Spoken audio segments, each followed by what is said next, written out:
wanted it done in 3 days to meet the October 31st deadline for Brexit the government had been shooting for. Now it seems the whole process could be delayed again, still for the first time in nearly 3.5 years since the UK voted in a referendum to leave the EU. Parliament, the UK's politicians, finally approved a plan to act on the voters' decision.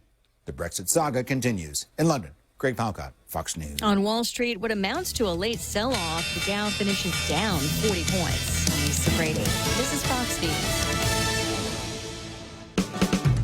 Live the balanced lifestyle. Take Care Insurance offers proven wellness and fitness programs to encourage individuals and families to live a healthy, balanced lifestyle through preventative care, being active, eating right, relaxing and unwinding, and being socially connected. They have the island's largest offering of free fitness classes and health education programs for all ages. Join the movement. Follow them on Facebook and Instagram or visit takecareasia.com to learn more.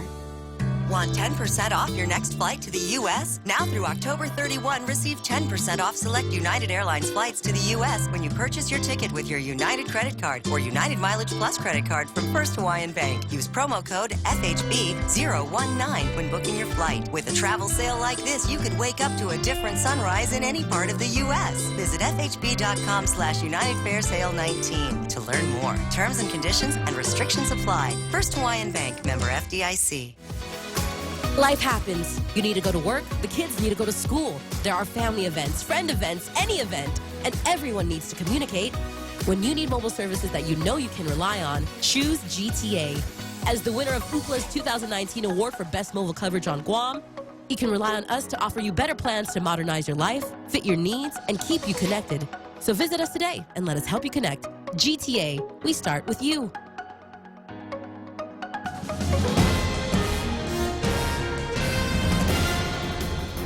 And good morning. It's 6 minutes past the hour. I'm Ana Silva Tyron with some of your top stories from the Guam Daily Post. Police are looking for a man wanted in connection with a robbery at a Guam game room. The picture of the man circulated yesterday and can be seen in the Guam Daily Post this morning.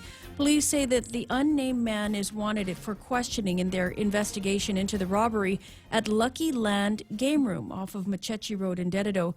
The robbery occurred in the early morning hours of October 7th when the suspect entered the establishment and broke the windows to gain entry. The cashier on duty was punched. Police released an image of the man who was wearing a blue long-sleeve shirt and dark pants. He's described as weighing about 140 pounds to 150. He's about 5 feet 6 inches tall to about 5 feet 9 inches. The man was seen driving a light blue sedan. The license plate was not captured. Anyone who with information on this man should contact the Guam Police Department, or you can also contact Guam Crime Stoppers. The goal is to end the solid waste receivership by January 31st of next year, bringing an end to the 17-year-old lawsuit. At the district court this week, the judge ordered the U.S. Environmental Protection Agency, the government of Guam, the Guam Solid Waste Authority Board, and its management, and Guam EPA to continue to cooperate with the receiver, Gershman, Brickner, and Bratton, to ensure the timely review and approval of work associated with the post-closure plan of the ORDOT dump. The receiver earlier this month had recommended dissolving the receivership by December 31st of 2019, but U.S. EPA thought that time frame was overly optimistic, as a plan first needed to be established for the post-closure of the dump before Guam's solid waste operations are completely turned over to the government of Guam. Control over day-to-day operations of the Solid Waste Authority has been turned over, but the court has maintained the partial receivership for technical work associated with the post-closure of the dump. The federal and local EPA offices still need to approve the post-closure plan for the ORDOT dump and provide the post-closure permit. An independent engineer will be hired to provide technical assistance to Guam EPA. Governor Lou Leon Guerrero says she supports it, but now the Republican Party is jumping into the fight and asking any legislative action on Bill 181 be put off. Bill 181 is the locally introduced war claims bill. The bill would allow for the use of $7.5 million to pay out some war claims to recipients here. But the GOP says the action on it could hinder the timely passage of H.R. 1365, which will allow for the use of up to $40 million in Section 30 funding to be used to pay the war reparations. Guam Republican Party National Committeeman Juan Carlos Benitez asking that action be held off at least until November. Benitez says communication with the Senate Judiciary Committee on October 18th indicated that there has been no opposition to the passage of H.R. 1365. In response to Tuesday's GOP request, Governor Lulian Guerrero has said that she's discussed the December passage of Bill 181 with the Speaker and the Minority Leader of the Guam Legislature. The governor says they are and continue to be on the same page. She says we continue to support the passage of H.R. 1365 because it's about paying out the greatest generation with what they are owed before it's too late. The Guam GOP has also called the governor, congressmen, and majority and minority leaders of the 35th Guam legislature to a bipartisan summit to discuss how Guam can present a unified front to secure the passage of H.R. 1365 and get it in the hands of the president, who has already said he wants to sign it into law. We'll have more news right after this. Hulu is all your TV in one place, plus more. Watch thousands of hit shows, movies, and award-winning Hulu originals for only $5.99 per month. It's TV without the cable contract and the freedom of on-demand streaming. Get current network shows from ABC, CBS, NBC, and Fox, and binge-watch every season of your favorite cable shows. Premium Hulu viewing is brought to you by Proline Automotive and AB Sports, Guam's store for Nike. To advertise on Hulu, call Choice Digital at 989-0042. What's for breakfast at KFC under $3.95, you ask? What's for breakfast at KFC that's different than the other guys, you ask? KFC's chicken wrap, sausage wrap, the Colonel's chicken congee, chicken fried steak, sausage biscuit and gravy, and biscuit sandwiches made with KFC's original fluffy biscuits. All for under $3.95 and all only at KFC.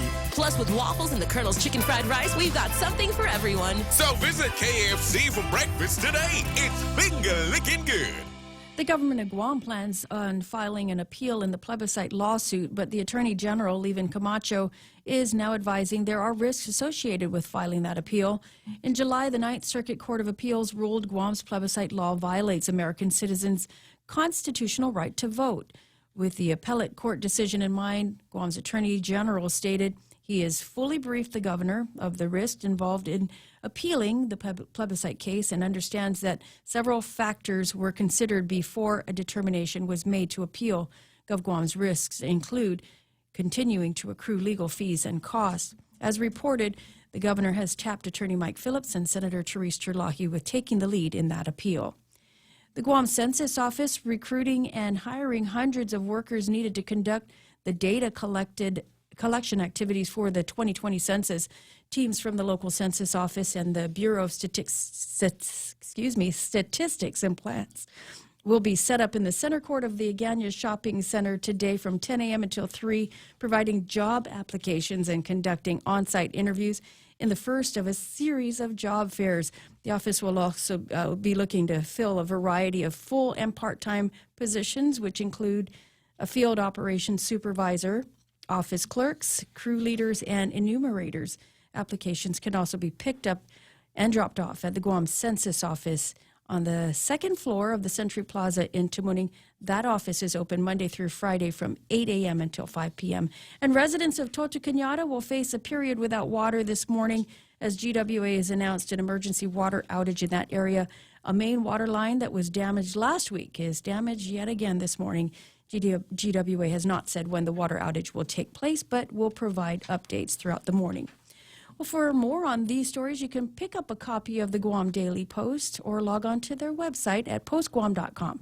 Here now is your weather with Rick. Well, let's see what we got. Partly cloudy skies today, Mona, with isolated showers. Southeast winds about 10 miles an hour, shifting to the northeast. Tonight, highs around 89 degrees. And overnight low should be about 78 degrees. Sunset for you sunset hunters at 5:57. And we got sunrises this morning that started about 6:12. And I think I might even have some pictures of some groovy sunsets here this morning, including this one from our friend Pam Duvall up in Jigo, where she has sent this gorgeous sunrise. And there's this cloud, this pig-looking like cloud in the midst of all of that. Floating pigs. Little, maybe even the baby crepuscular rays that are out there. You think? That could be. Yeah, it could be. It just could be more clouds. I don't know. It's looking a little weird here because it doesn't have a clear radiant but for us to see if it's crepuscular or not. There could be some crepuscular action going on in the upper cloud areas, and so that's a really nice picture, though. Looking at this radar here, we can see there's really nothing out there. That's why I was kind of wondering, could it be crepuscular? Because with the crepuscular... You need a cloud to make it crepuscular. Yeah, you've got to have those thunderstorms out there, and we really don't have much of that going on, but it still could happen from time to time. Yeah, that's just what we see out there, just a light flow. Now, we see that the winds now have shifted to the southeast. They will continue to shift on around the right side of that clock and will be coming out of the northeast by later on this evening, and then they'll stay that way for the next several days. And really, man, it's looking good for the next few days. We've got no major weather systems out there to even be concerned about on any level.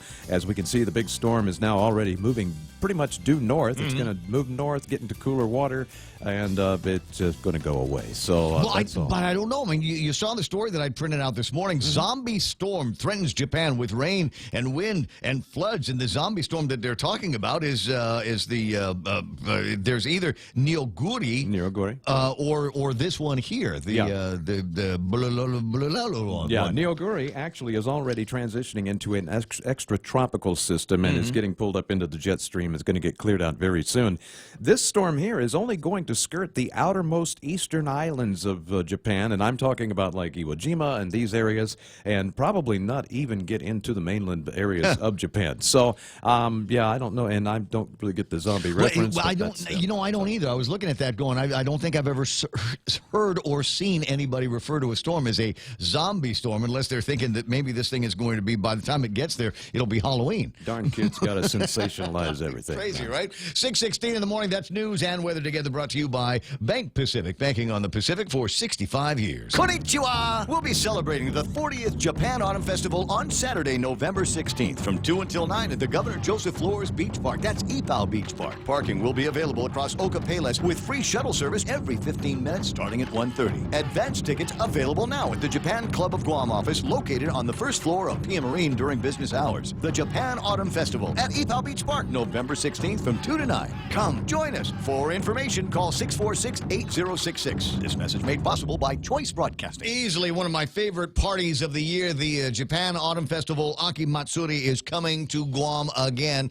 And as far as I'm concerned, that is one of these signs that we are definitely kicking off the holidays. It's time to kick off breakfast. To find that at Wendy's. There are 5 local breakfast platters, eggs, rice, and breakfast meat for just $4. Favorites like applewood, smoked bacon, Portuguese sausage, and country fried chicken with gravy. Wendy's breakfast platter, $4. The real deal at breakfast is at Wendy's. Now that's better. Ray Gibson Show also brought to you by American President Lines. That's a global presence with a local home. The Ray Gibson Show. Morning talk that matters. Call now, 888-TALK. That's 888-8255.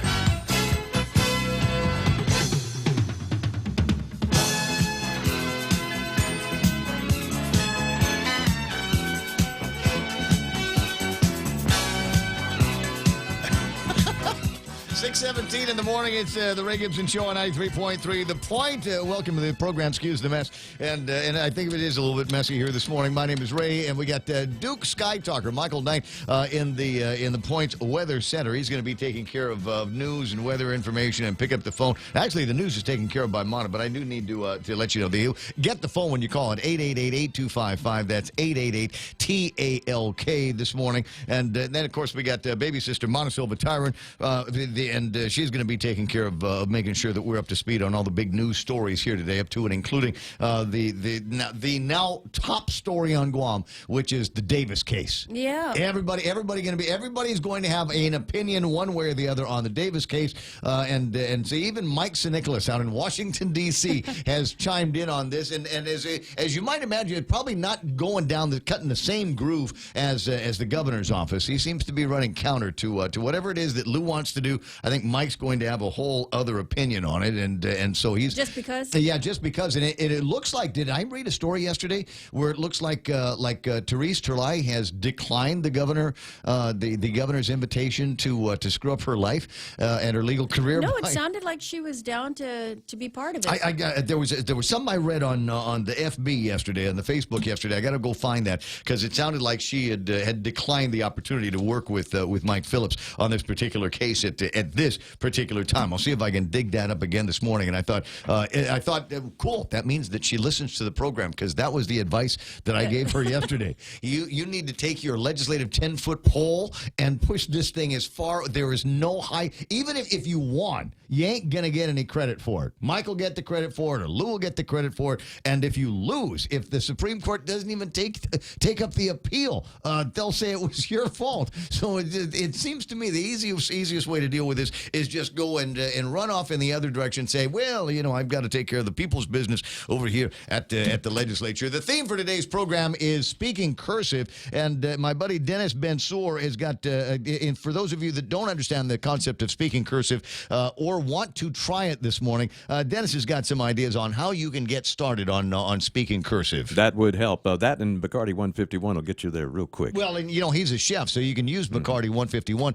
in your cooking. Oh, sure. So I think that's wonderful flaming dishes. Exactly. There you have flambe. That which is a culinary term, right? Yeah. Is it also? Do they still make 151? Oh, absolutely. Yeah. Okay. That used to be the only thing I would drink. Or is it 180 that they don't make anymore? Because I saw your older brother has started more than one barbecue fire with Bacardi 151. But I was watching the Tipsy Bartender. I don't know if you've seen him on Facebook, but I don't know if maybe it was 180 proof that they don't make anymore. I'm not sure. Well, Everclear is 190. Oh, my Lord. Yeah. It's 95% pure Wow. alcohol. So, I'm not sure that they've stopped making any alcohol. They just want to quit making weed. There's a story. Michael Impiaco actually sent me a story, and let's see if I can scare that up on the screen here, about, where is this? Aurora, which is... cannabis. I'm not sure where the Aurora is. The story comes from Forbes, and Aurora Cannabis is dumping its pot, which may be a sign that it's all over, is the way the story reads. And the story goes along the lines. It starts to tell the story of how in the First World War there was all these people that were making corn, and corn was a big crop, and there were all these people. They just plow everything else under because corn was the big in-demand crop. And then the market crashed, and nobody was buying corn. Certainly not buying it at the previous levels, so they dumped it. They burn it. They burned their cornfields, and the story goes on to read about how there are certain parts of the United States of America, it smelled like a movie theater at night because there was so much popcorn that had been burned. And now they're saying that they're having the same problem with cannabis. There's so many people that are growing cannabis that you can't make any money selling it anymore because there's even with marijuana, there's a limited demand, and all these people, they put together their business plans based on a certain price expectation, and you can't get there anymore because if I'm selling it for $100 an ounce and you've got plenty of supply, you'll dump yours for $50 an ounce. That's right, and that's the going thought for the consumers here on Guam because the prices here are super high, and so they're thinking, well, once this thing gets put into place, the prices will start to decrease a bit. Although I'm not so sure because people on Guam are greedy, and so I'm not all of us are greedy.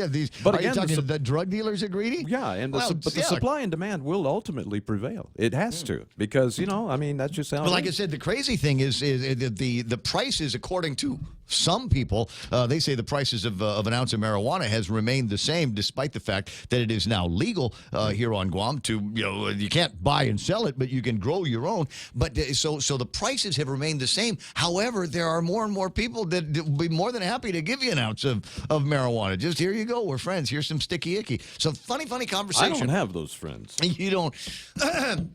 Maybe you just don't know how to ask. I don't get out. You got to do it like back in the 70s. Hey, Carrion, it's 6:23 in the morning. And welcome to the program. As I said, it is the Ray Gibson Show on 93.3. We've got the important people here in this time zone. But what about folks in other time zones? The Facebook time zone. Sometimes you want to go where everybody knows your name. And they're always glad you came. You want to be where you can see our troubles are all the same.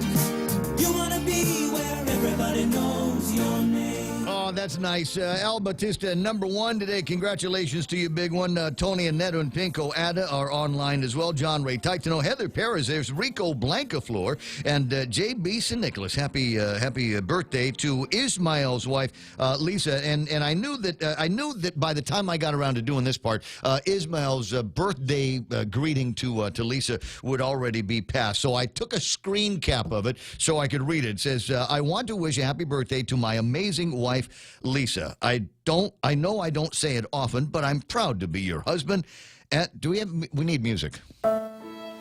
I know I don't say it often, but I'm proud to be your husband and of the amazing mother and woman you are. I know it's been a rough year with Dad passing, but he lives on through you and our amazing boys. Who guides a how, and happy birthday from Ismael to his wife, Lisa. Isn't that the sweetest thing that you're going to hear all morning long?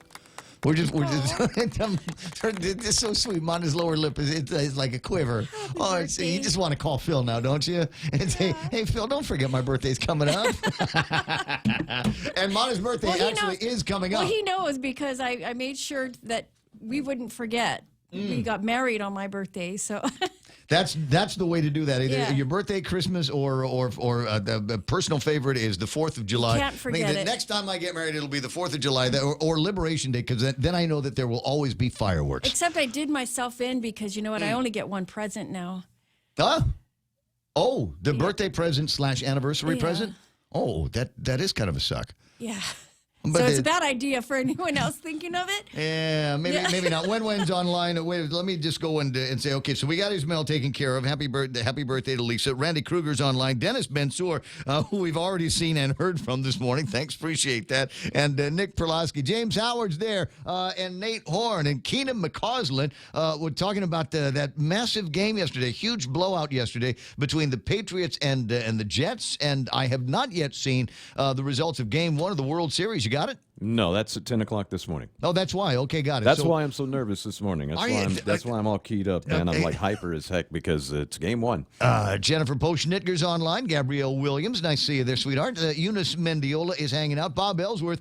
Richard Leon is there, and we'll start raising hell in a couple of minutes. As soon as I give him a story that he can start raising hell with, he will. Charlene Marchessault's online. Good to see. Greg Carabrock. Rose Greeno. Lillian Cruz is hanging out. Peter J. Santos. Good morning, sir. Biba Hump Day, he says. I got Joy and Pinko and Joette Cruz saying good morning. Ray, Mike, and Mana got to take action on those parents that allow their kids to bring marijuana to school, and that idiot, if it really was only weed that made him take police on a high-speed chase.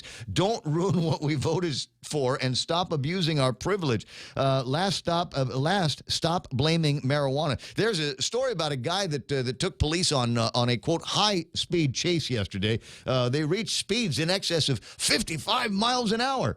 And so the conventional wisdom here is that he was lifted up on something else, because if he was just smoking marijuana, there's no way that car would have gone any higher than about 25 miles an hour. Yeah, about 15's all you'll get, man, with some good buds. It's just one of those things where, your perception of speed changes, I heard.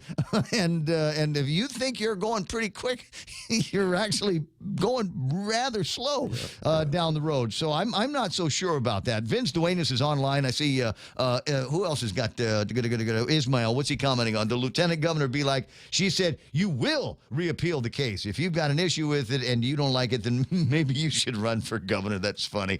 Ken Leon Guerrero. And you know what, Ken, next time it's your birthday, say something while we're talking about it on the radio. Went through the entire conversation yesterday, and I didn't know that it was Ken Leon Guerrero's birthday. I didn't realize till I got home yesterday and saw it on Facebook. Everybody seemed to know it except us. But happy belated birthday to you, Ken LG. If it's any consolation, it's still your birthday in Las Vegas, where Henry Gonzalez is tuned in this morning. Did I say Mingo Rees there? Good. Okay, Therese Ngoko Herrera is on, saying half a day and good morning from Japan. Therese, what are you doing awake in Japan? It's 4:30 in the morning. Or is it 3:30? No, it's 5:30 in the morning, right? They're only 1 hour away? They're only 1 hour. All right, so that's not terrible. It's not like you're in the Philippines or like Al out in Korea being awake super early. Jasper Sills online. I got Edita Camarillo and Denise Legaspi is hanging out this morning. Nice to see you, Lady D. Paris Mendiola Blas, and as I'm fond of saying, we'll always have Paris. Lillian Cruz is there. Jay Rojas. Levon C. Guerrero-Meno is on. Did you want to say good morning to Jay? Hi, Jay. Jay, don't forget Mona's birthday is coming up. Cody James is online.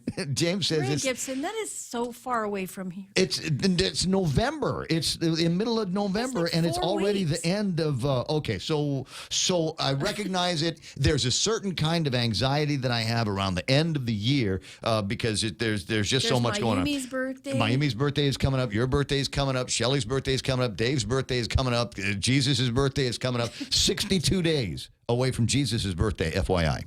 I did the calculations. It's 62 days and like 17 hours from now, it's going to be Christmas. Has anybody got a handle on how to start things? We were talking yesterday about hanging up some Christmas lights, etc. Mike King's online saying good morning to us. Jay Rojas saying happy birthday to you. Chris Watson is so Again, he did something on my Facebook. I don't know what he and Artie did, but there was a period in early October where everyone was wishing me a happy birthday. And I was like, you know what, Jay Rojas? It ain't right. It's against God's plan. Ronnie Perez Montaña is hanging out with us. Josephine Blas, good morning, Major. Good to see you. Annette Ada Vasquez out in the west coast of the United States of America is listening to the broadcast. So is Deanna Palmer. You need to do some real estate stuff. Find her, and she'll tell you what's hot these days. Carlos Barreto is online, who I saw last night having an enjoyable dinner with Jerry. Gerard Estoy, Mark Cruz is there, and Keena's birthday is after Thanksgiving this year. For those of you that are tuned in, hey, old buddy Mike Geisinger up in Saipan is checking out the Facebook Live this morning. Hi, nice to see you there. It's 6:30 in the morning, and there's the hail and hellos to everybody that is hanging out. And I've got a few items. Obviously, I've got a few items on the table of contents. Interested to hear what your thoughts are on some of these big deals here. Top of the fold in the Guam Daily Post. The AG says the Supreme Court appeal has risks. Damn the torpedoes, full speed ahead, they say. We've got money to spend on this case. We've got lawyers to hire, and the first thing I guess they're going to be doing, Mike Phillips says, we're going to ask for an extension on the case so that we can build our case to take with us to the SCOTUS of the United States, and maybe we'll be able to convince them in that particular court where we have never been able to convince anybody in any other court about our wishes on self-determination and that case that Dave Davis has now famously taken to court. The delegate, as I said, Mike Sinicholas wants to go off in a completely other direction and says, why do we need to spend money on this? Why don't we just have the vote? Just have the vote. Just let everybody vote. It's a non-binding thing anyway. What difference is it going to make if everybody on Guam, universal suffrage, gets to have a vote, a turn at the ballot on this? And so he's pushing off in that direction. I'm curious with all of this conversation. I know that it brings up a certain nationalistic fervor around here, but among the general unwashed public, and that includes all of you, regardless of whether you've got Chamorro blood in you or not, does it really, at the end of the day, make all that much difference? You know, I got a casual observation from the new guy. I've only been here just on 3 years now. We're in Asia. And Asian influence is actually pretty big here. Politicians here care more about how it looks rather than optics. how it does. Right, And yes. so that's what we've got going on here. We got people that are trying to make themselves look impressive instead of just actually getting something done. Yeah. Maybe let's do that after we take care of that god-awful, butt-ugly chain link fence in front of John F. Kennedy High School. Just saying. 6:30, priorities, baby. It's 6:32 in the morning, and we'll get around to taking a look at the rest of the table of contents. And naturally, when we start talking about major court cases and the kind that that will cost us money. Mike Phillips, a fine lawyer, he is not the cheapest guy out there. I don't know that he would take this on a contingency, because I don't know if there's any contingency to be able to get on this case. But Mike Phillips before the Supreme Court of the United States of America could be very, very convincing, but it could come with a big price tag. Where's the money going to come from? As I was joking yesterday, I don't know, we'll take it from the kids at the Department of Education, or we'll take it from the patients over at the Guam Memorial Hospital. The last place we will get money to pay Mike Phillips is going to be the FestPac Fund. It's 6:33 in the morning, and time for headlines from the Guam Daily Post. Here's Mana Silva-Tyra. Well, police are asking the public to help them locate a man wanted in connection with the robbery of the Lucky Game Room earlier this month. An image of the man was circulated yesterday and can be seen in the Guam Daily Post. The suspect entered the Dededo Game Room and punched the cashier. The man was last seen wearing a blue long-sleeve shirt and dark pants and driving a light blue sedan. Call police or Crime Stoppers if you have any information. A district court judge wants to finally end the solid waste receivership and has called on all parties to work together to wrap it up.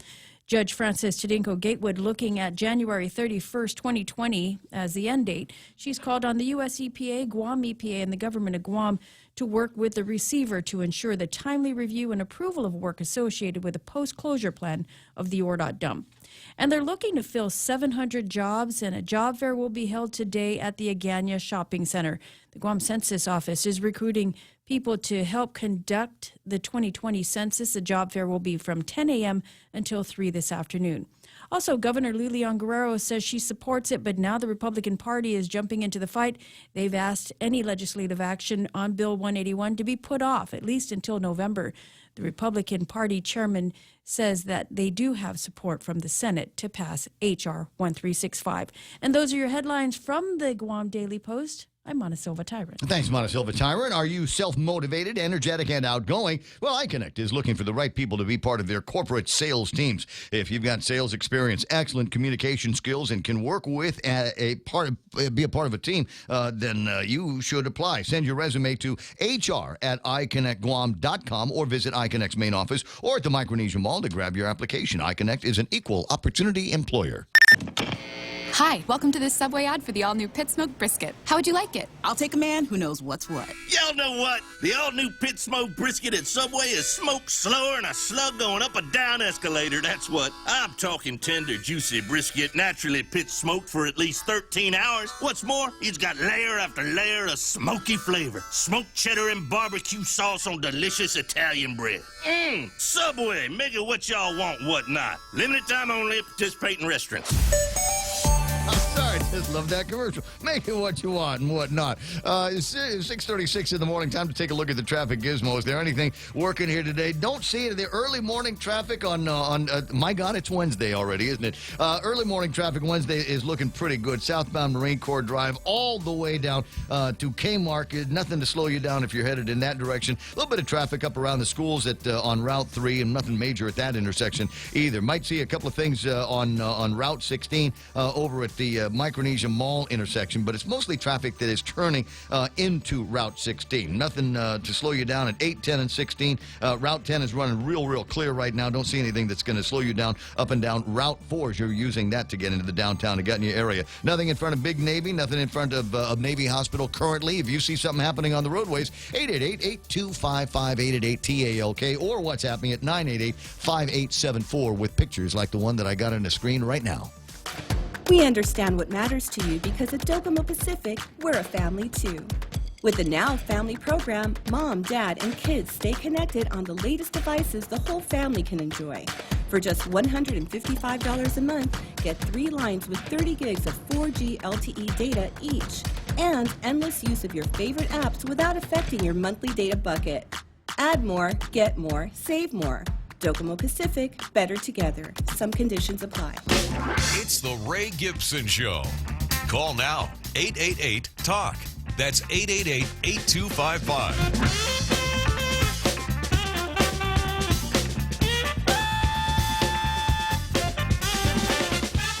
happening with a little bit more frequency these days. We will get, as members of the media, we will get notifications from the Guam Police Department about certain criminal activities and people of interest that they would like us to ask you to be on the lookout for.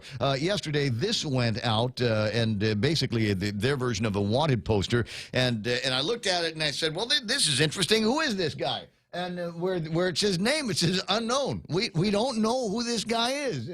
And virtually everything else is unknown. Under gender, they said male. And so we would presume that it is some kind of a male. So I'm looking at the picture. We were trying to figure out here at the radio station which album cover this looks like. Is this an album cover from like a Depeche Mode thing or like an old Cure, Kiss Me, Kiss Me, Kiss Me? Yeah, like I don't. Babyface. Maybe Babyface. You know, it doesn't look like it looks like it should be. Well, you know, when I saw an this album yesterday, cover. I actually thought it was a joke because it was it said unknown. Because there was a bunch of DJs sending it around, and I was like, "Is this a joke?" Yeah, well, apparently this is the guy that was involved in the Lucky Land game room heist. He looks like he's in the middle of like some dirty dancing or something. Mm-hmm. Fixing his hair, doing something with a mask. I don't know what it is. And so it's obviously not the best picture of some kind of criminal that's the thug that's floating around out there. But who knows? Maybe he's still out there wearing what looks like a cool pop the collar Izod shirt, and that looks an awful lot like the sweater that I wear. The polo sweater that I wear. Yeah, so I got to say the guy's got good fashion sense.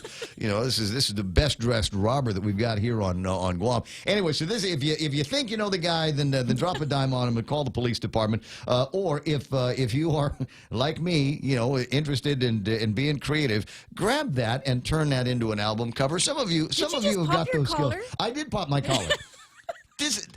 I bought this shirt in particular because it looks good with the collar popped. At least I think so. It does. It's a pretty Zara shirt that I got in the Philippines last time I was there. Anyway, 6:39 in the morning, 888-825-5888-TALK. As we peruse some of the big headlines this morning, and as I said, among them, the biggest one is going to be the Supreme Court case. Now, the island of Guam intends to once again return to the Supreme Court of the United States of America, and we're going to be appealing the ruling in the Davis case. As I'm fond of doing, and because we've got the resource to be able to do it, when we get into complex and complicated legal discussions, it's best if you have somebody on staff and nearby that has got JD. And in this case, this particular JD is a judge and a former senator and a Marine. Bob Klitzkie is on the line. Good morning, Mr. Tall Tales. How you doing? Yeah, real good, Ray. It's always a pleasure to be on the Ray Gibson Show. Well, I'm glad that you think so. And in this case, long distance, which of the contiguous 48 are you in right now? I'm in the biggest one. It's called Texas. Hey, how about that? Is everybody going crazy over the Astros being in the World Series? Yeah, they're pretty happy about it. They're pretty kind of understated. Yeah, okay. Well, so we've got this case now, and we don't need to go over the bits and pieces, I suppose, of the Davis case. But Governor Lou Leon Guerrero and other, quote, legal experts have suggested that we should not, again, quote, forsake our right of appeal in this case. And I wanted to know, because I consider you a legal expert, would you have given the governor that particular kind of advice? Well, no, I wouldn't have, because first of all, we don't have a, quote, right of appeal. And when you're talking legal matters, precision is not just a nice thing, it's kind of required. Mm-hmm. So the way that you get to the Supreme Court of the United States from the highest court of a state or territory is to file what's called a petition for writ of certiorari. Okay. And having filed a petition for writ of certiorari, the norms of the Supreme Court will go over those, the law clerks, etc., and they will grant about 80 of those petitions every year. About 8,000 petitions are filed, and if 4 justices vote to grant a petition for writ of certiorari, then it will be put on the Supreme Court calendar. Otherwise, it's just a nice exercise in paper. So you don't believe that that the writ would be granted at the Supreme Court? Well, look at the odds: 8 out of 8,000, and then there are certain things that are more likely to be granted than not. One of the leading categories is called a division of the circuits. Mm-hmm. So let's say that in our situation, the Ninth Circuit had ruled one way on the question involved here, and I think it's the Third Circuit that has jurisdiction over the Virgin Islands had ruled the other way. The circuits would be divided, and when that happens, the court is more likely to grant cert so that we have a uniformity amongst the various circuits. We don't have that in this case. No, we don't have that, and of course, Guam is not a state; it's a territory. So the chances of the circuits being divided on a matter important to one of the states pretty slim. States don't usually do things like we're trying to do that were stopped by the Davis case. So I think the chances of the Supreme Court granting a petition for writ of certiorari on this particular case are somewhere down between slim and none. And the Attorney General has advised the governor and her legal team of the risks involved. There's not a whole lot by way of the statement, but he has at least gone to them and said, well, there's risks involved in taking this case to the Supreme Court. Of them are that the case might be taken up. I mean, let's assume that Guam's lucky and the world always rolls in our favor. The dice always come out in our favor. We're going to roll 2 6s on this, and we're going to get into the Supreme Court. If a writ of certiorari is granted to Guam, what's the likelihood of a successful outcome? Well, as our Attorney General has opined, if it were before the Supreme Court, it's kind of no holds barred. The Supreme Court could go beyond the issue presented. Of course, the issue might be presented by the United States. It's doubtful, but perhaps the Supreme Court could come back and rule and say, your Organic Act allows you to do legislation of let's see, I think it's proper legislation, and this kind of thing is not proper. So forget about, quote, Chamorro self-determination, close quote. Mm-hmm. That's a possibility. Not a likelihood, but a possibility. I'm wondering how they're going to frame this case and this appeal so that it rides along the 15th Amendment. And the Ninth Circuit says it doesn't. If I were whispering in the Attorney General's ear, I would suggest to him that he stop trying to finesse this matter and address it full on, address it from the standpoint that you hear Michael Bavacqua address it. That is, that there is a distinct group of people. They're called Chamorros. They were colonized by the Spaniards, colonized by the Americans, colonized by the Japanese, and it's time that the Supreme Court address this colonization matter. I don't think we can find a whole lot of case law on that point. But in the last time around, when we tried to finesse it by saying, well, this really isn't about Chamorros, it's about native inhabitants, that didn't work, and it probably didn't satisfy anyone that we lost for the right reasons. Mm-hmm. And that may be the most that could be hoped for as a legal matter. If to lose, at least lose for the right reasons. But I don't think that, as I've read the newspapers and tried to follow along, I don't see that the governor has made a legal decision here. I think she's made a political decision. And I go back and read a couple of her quotes along those lines. She said, I have always believed that our right to self-determination belongs to the native inhabitants of Guam because only the native inhabitants of Guam were denied that most basic of human rights. While I appreciate the risk involved, I cannot deny our people the right of an appeal so long as others may be willing to champion it. Well, what the governor said is exactly what the what the Ninth Circuit said you can't do. So I see this as more the governor appealing to one part of the electorate over others, and that's why she that's the reason why at this late date she decided to go forward with the petition for cert.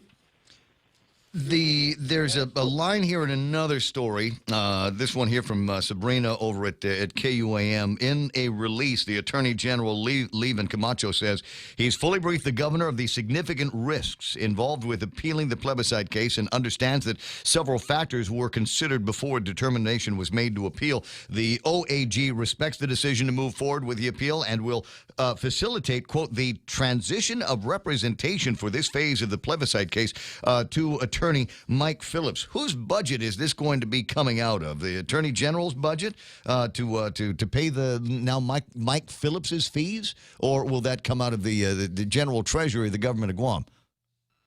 Well, the Election Commission is the nominal defendant in the case, so one would think that it would come out of the Election Commission's budget, which wouldn't be sufficient to pay for this.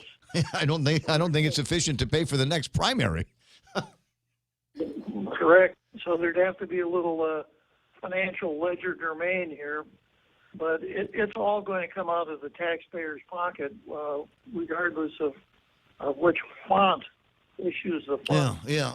Hey, Bob, on another subject related, because it is a Supreme Court case, this one here involving the Promesa in Puerto Rico. And I spent some time with Juan Carlos Benitez and Neil Weir talking about this the other day, and it looks like both sides in this case seem to be in favor of dismantling what has been referred to as the insular cases and the rulings of the insular cases. Now, I've heard you riff on this before on Tall Tales, but is there a possibility, is there a likelihood that maybe the Supreme Court could rule that everything stemming from the original rulings of those insular cases could be rendered moot by a current decision by them? And if that were the case, what would happen to separate but equal? How would we what would the horns of the dilemma on that be?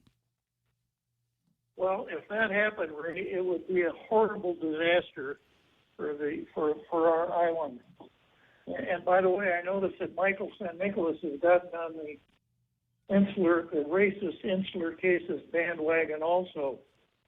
I think it's possible that could happen, but if it did, well, first of all, everybody likes to talk about the insular cases, but not very many people have read the insular cases. There are about 20 cases altogether that you could call the insular cases. But the big three are Downs versus Bidwell, Downs versus DeLima versus Bidwell, Downs versus Bidwell, and Balzac versus Puerto Rico. And the one that everybody thinks they're talking about when they say insular cases is Downs versus Bidwell, which was a case that dealt with a little over $600 tariff on some bananas imported from Puerto Rico to the United States. It wasn't about native inhabitants or that sort of thing. So Bidwell was a collector of customs for New York, and he charged Mr. Downs, the importer, that customs duty on those bananas. And Downs said, hey, wait a minute, you can't charge me customs duty on those things. They came from Puerto Rico. Puerto Rico's ours. And without going into another couple complexities based on the Foraker Act at the time, which was the Organic Act for Puerto Rico, the Supreme Court held that Article 1, Section 8, first paragraph, did not apply to Puerto Rico, the Philippines, Cuba for a few minutes, because because, well, I guess it's kind of hard to come up with a because, but the key is that the uniformity clause did not apply. If the uniformity clause applied, then the tariffs would have applied. So the way I read the Insur case, and by the way, it was hotly contested. It was most of them were 5-4 decisions. And at the turn of the century, it was perhaps, of the last century, it was perhaps one of the top issues in the public press. We had the imperialists, which were Republicans, and the anti-imperialists, which were Democrats, led by William Jennings Bryan, the Boy Order of the Plaid. So it was a close case, but it turned on a matter of tariffs, not on a matter of race. Whether not on a matter of alien races and things like that, which was not part of the ratio decidendi at all. Mike Fennick was way off basis on that. I had an interesting. Well, you know how it is. One person referred to it as the racist insular cases, so everybody else is going to say that I heard it was racist, therefore it is. Everybody knows that it's racist, therefore it is. But that isn't. If you read Downs versus Bidwell, you wouldn't come away with that impression. You would come away with the impression that commercial interests went at it hammer and tongs over a commercial matter that was also in an anti-imperialist tone. But let's suppose that in this Puerto Rico case here, let's say that the Supreme Court expressly overruled Downs and De Lima and Balzac. What would happen then would be that Guam would not be an unincorporated territory. Right. It would be an incorporated territory. Now that sounds, you're just listening to the word, you think, well, incorporated must be better than unincorporated. Well, it means that means that there's a plan for statehood. That means that we're fast tracking now to statehood. We'd be like Alaska and Hawaii. Well, it really doesn't, because what it means is that the uniformity clause now would apply. No more duty-free shopping in Guam. No more mirror image tax code in Guam. It would be treated just like Hawaii was and Alaska was and the continental territories before they became states. Hawaii didn't elect a governor until it became a state. The territory of Hawaii never elected governors. So all of the stuff that we don't like about the national government, all the rules and regulations, et cetera, would apply, but we wouldn't get to keep the taxes. Ooh. That would be the difference. So I don't see this as a good outcome at all. Interesting. So I wanted to make sure I got at least your opinion on that and the other stuff. Listen, you have a fantastic time in the state of Texas. Certainly appreciate the time this morning, and didn't mean to cut into your vacation. We'll talk some more in the emails. All right. Sounds good, Ray. All right, appreciate it. Senator Bob Klitzkie, Judge Bob Klitzkie, and my legal expert, Bob Klitzkie, and those are his thoughts on a couple of deals that we're working through here this morning. One of them, the Promesa case, that's the most recent thing that we talked about, but his thoughts on this appeal to the Supreme Court and how, that's probably not going to work out. They probably won't even bring it up. It's going to be difficult in the face of all kinds of other more weightier appeals to the Supreme Court that they could be reviewing, and our odds are kind of a drop in the bucket to get there. Your thoughts on it? 888-8255, 888-TALK. Who's playing around in the Facebooks? I see Anita Santos there, or as it says on her profile, Santos Anita, no comma. Vivian Cunningham is there. Tommy Bernardo, good morning to nephew R.D. Gibson. Kevin Canatta. Rick Leone is online. Charlie Hermosa. Jennifer Post-Schnitger is online. Deanna says, you both crack me up with your banter. Nice to be smiling in the morning. Well, that's part of the idea here. We generally tend to stay away from frowny face stuff, and especially on Fridays, we don't do frowny faces at all. Ron and Cindy De La Rosa is there. Charlie Laron from GRMC. Rico Blancaflor excited that the Judge Bob is on the point this morning. Melissa Salas Akimoto is running around. I told you it wouldn't be long before Richard Leone found something to raise Cain about. He says, no other idea offered by little Lou Leon Guerrero to demonstrate the city seriousness of decolonization. And it might come down to how you feel about all of this stuff. Do you think that it is in line for the government of Guam to incur additional expenses with a private attorney to handle this case, taking it to the Supreme Court, even though, as already pointed out by our Attorney General, that there are a lot of risks. The risk that they won't entertain it and the risk that we'll get in there and lose the case. Is that really what you want to be able to do? Or is the answer, just as Mike St. Nicholas says, universal suffrage? Everybody vote. Put it on the ballot in the next election and see where it goes from there. Your thoughts, 888-8255-888-TALK. Jose Martinez is there. Angie Antonio Yagi is online. Nick Perlascu says, we don't need a Don Quixote store here. We've got our own governor trying to slay windmills. Rita Camacho Hugo, John Wigston. Good morning, Auntie Cheryl Mesa. Nice to have you there. Deanna Palmer with another comment. If they want to take this to the Supreme Court, do car washes and raise money for the attorney's costs. Lisa Kanata, good morning to Marvin Iseki. That's Ike. Ismail Velez has got a comment. Do I want to read it? Incorporated means Guam no longer keeps its taxes. Yeah, right off the top here. If that Promesa case comes through and they change the separate but equal designation for Guam, as Senator Klitzkie points out, all of the things that we currently enjoy, and there is a unique flavor that we have here on Guam, and I don't know that a lot of people get it, but I've always kind of enjoyed the idea that for almost all of the things that we've got to do to deal with the federal government, in a lot of cases, is give us money, go away. Give us all of the money. I need SNAP, I need school, I need this, I need that, I need grants, I need all of this other stuff. And then when they start talking about, okay, we'll do that, but you know what? We got to do something about cockfighting. We're like, oh, no, get out of here with that. Go away. Keep your opinion to yourself. Yeah. We'll take some more of that money, and they come back and they say, well, you know, maybe this marijuana thing, because it's still a Schedule 1. We'll go, shut up, get out of here with that kind of nonsense. I kind of like that idea, and maybe if we were more equal, that would be more of a problem for us. Bob Lazama, Kenny Williams, Ted at the Ranch, Adonis Mendiola, all kinds of people just like you enjoying the Ray Gibson Show on 93.3. The Point. Fox News Live's coming up. Mona Silva's coming up. And Jerry Roberts with the Extra Point. That's ahead right here on The Point. New insights in the impeachment probe. I'm Lisa Brady, Fox News. The latest impeachment witness behind closed doors with 3 House committees. Fox's Jared Halpern is live on Capitol Hill. Well, the top U.S. diplomat in Ukraine told Congress there were 2 channels for policymaking on Ukraine, one regular and one irregular. In a closed-door deposition, acting Ukraine Ambassador Bill Taylor described an irregular diplomatic channel through President Trump's personal lawyer, Rudy Giuliani, and the outgoing Energy Secretary, Rick Perry.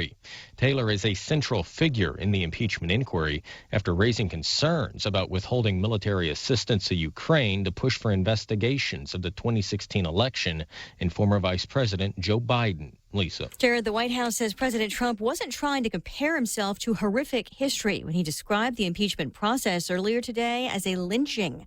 That's drawn bipartisan criticism, but South Carolina Republican Senator Lindsey Graham defends the president's use of the word. It's a kangaroo court. It's a sham. It's not the word, it's the conduct. Democratic Senator and presidential hopeful Kamala Harris says the president is invoking torture to whitewash his own corruption. A renewed debate in Washington over Syria. We don't even know what's going to happen next. The Trump administration can't say what the plan is because they don't even have one. Senate Minority Leader Chuck Schumer pushing unanimous consent for a resolution opposing the president's recent pullback of U.S. troops in northern Syria, but Kentucky Republican Senator Rand Paul objected. You can't just say we're going to stay there forever. It would take tens of thousands of troops if you want to pacify Syria. It's not been pacified for 8 years. It's an utter and complete mess, and it's time we get the hell out. In Syria, a U.S. brokered ceasefire has ended. Now, Turkey and Russia plan joint patrols, and they're giving Kurdish forces a new deadline to withdraw from a wider area. America is listening to Fox News. Hey, do you know what time the bank closes? I need to deposit my check. You know you can do that from your phone. I can? With Bank of Guam's mobile app, it's easy. Just endorse the back and snap a pic to deposit it into your account.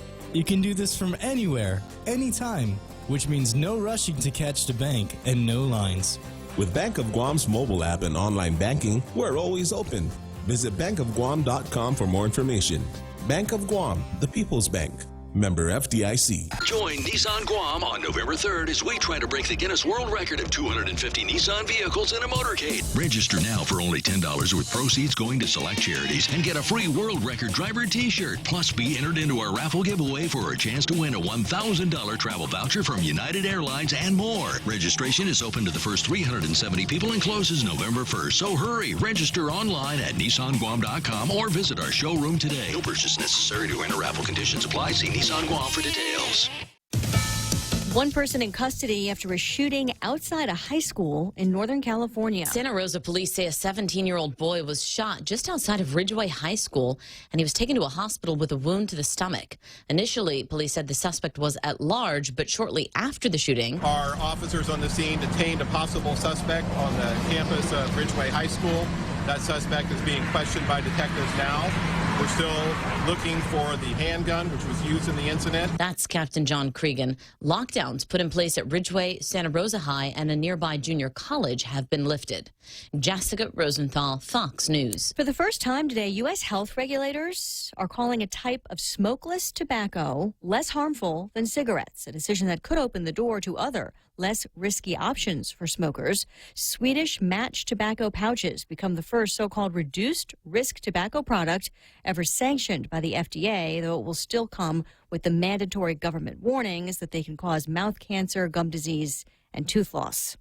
Britain's prime minister wins some and loses some in Parliament as lawmakers agree in principle with his revised Brexit plan, but then reject his fast-track timetable. Let me be clear.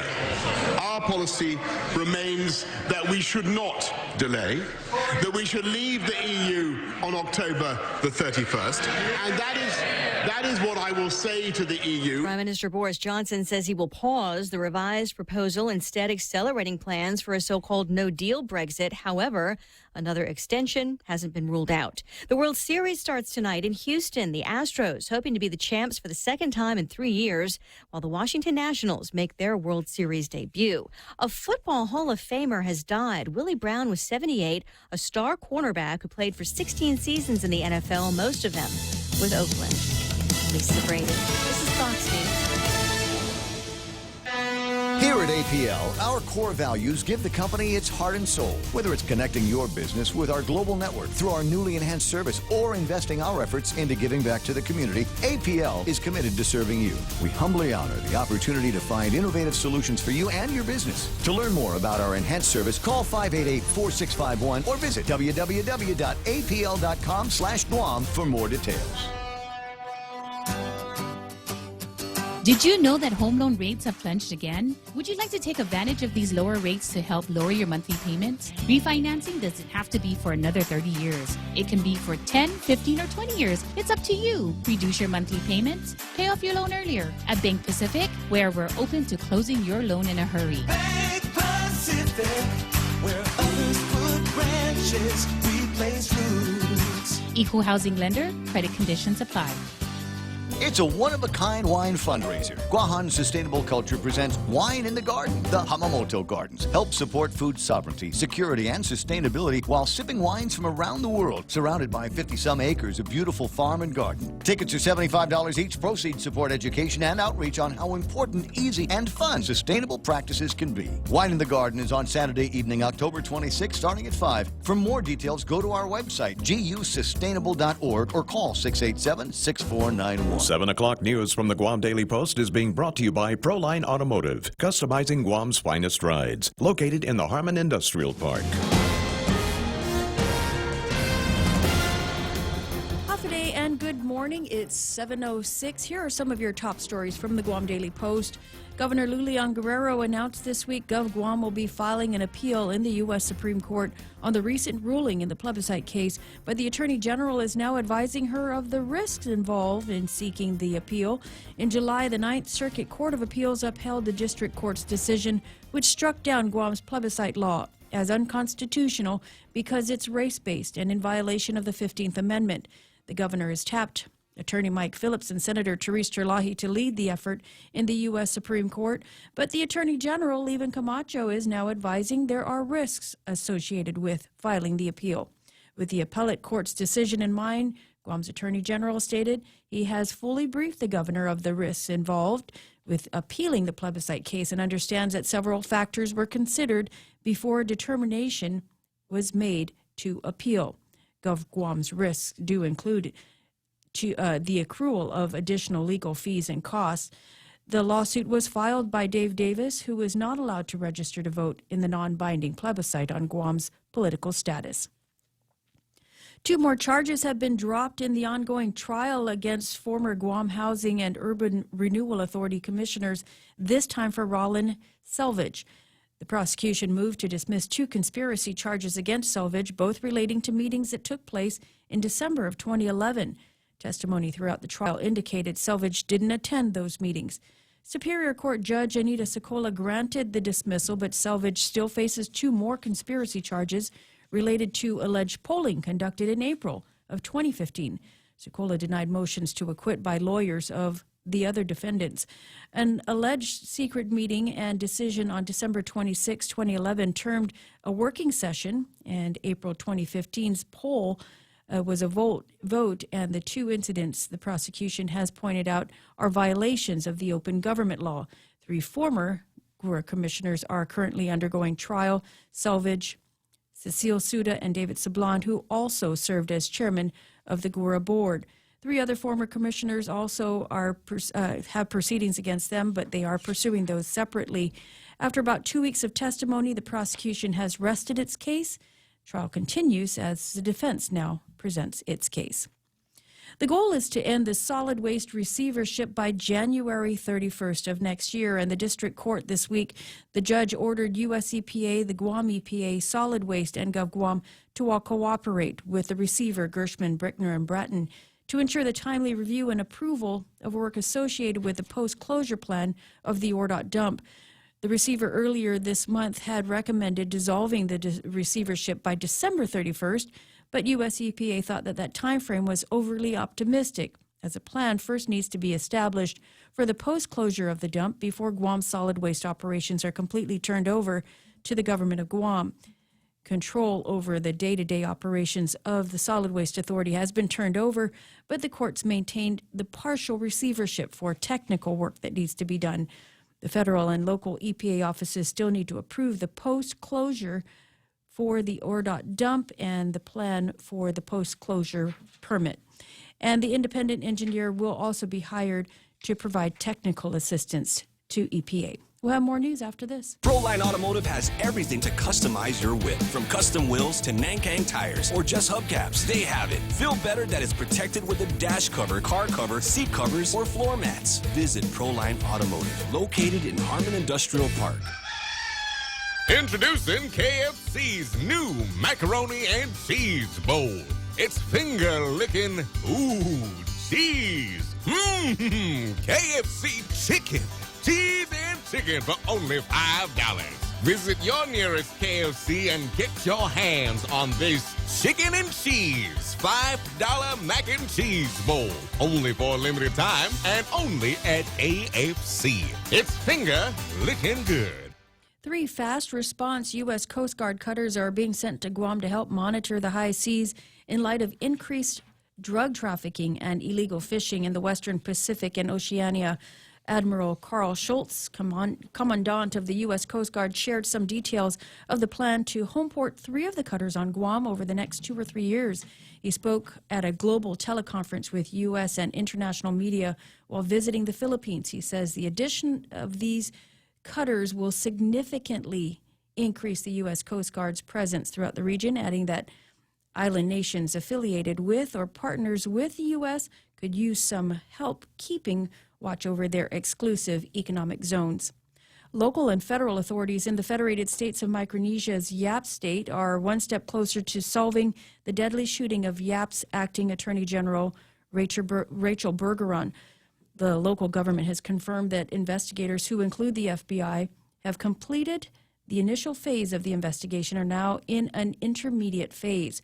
Investigators have identified several people of interest exactly 1 week after Bergeron was gunned down. Outside of her home in Yap, no names have been released. The case has drawn international attention. Well, police are looking for a man wanted in connection with the robbery of a local game room.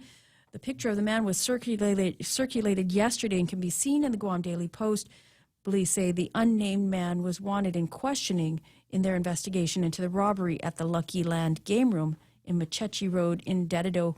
The robbery took place on October 7th. Anyone with information is urged to call the Guam Police Department or Crime Stoppers.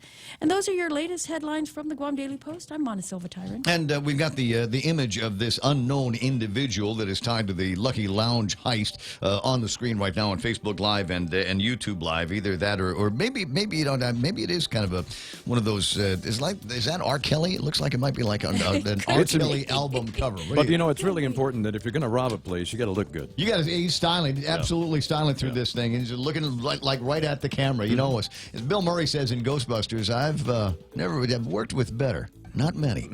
He looks like he's kind of surprised that there are cameras. Like he looked up and he goes, "Oh crap, there's cameras." There's a camera here. What the heck?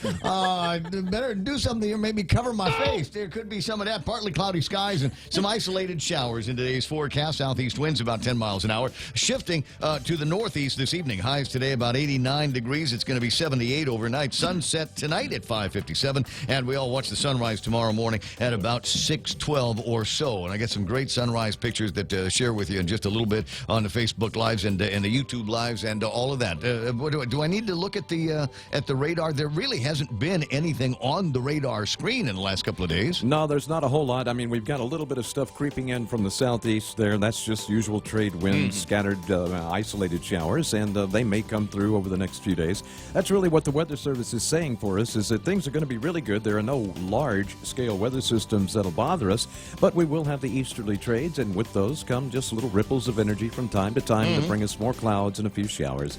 Just typical Guam weather is what we're going to see for at least the next week.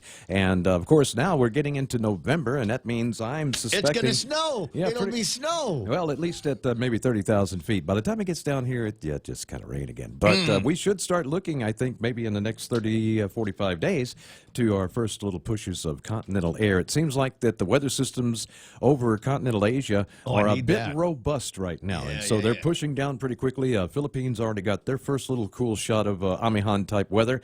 Japan has really been in fall form now for the last 3 weeks. And so, the change of the seasons is upon us. I'm looking forward to something like that because, as you know, I'm an avid runner. And generally, we get that dry, as you put it, continental air coming down here. And it's a little bit cooler. It's my favorite time of the year for training. Early morning, late afternoon, awesome training opportunities. Yeah, the best feeling in the world, man, is sitting up in my place with the windows and doors all open and having that nice little 80-degree breeze coming through. I know exactly what you mean. 7:15, that's news and weather together here on The Point. In life, we all have the ability to make a difference, to make an impact on someone's life. As we look around us, time never stops, but we are filled with endless moments of gratitude. The art of giving is incorporated in so many different ways. At Guam Gift Baskets, we want to be able to express your gratitude and love to those who you care about. Show your appreciation with a gift made with love this holiday season. Visit our website at guamgiftbaskets.com. See the smiles, touch their hearts, feel the experience. All quarter after 7 o'clock in the morning, Ray Gibson Show brought to you by American President Lines, APL, with a global presence with a local home, American Water Tech, a passion for improving lives through better water, and Guam Regional Medical City, your first stop in all of your specialty care needs. The Coconut Wireless is back. The Ray Gibson Show. Call now, 888-TALK. That's 888-8255.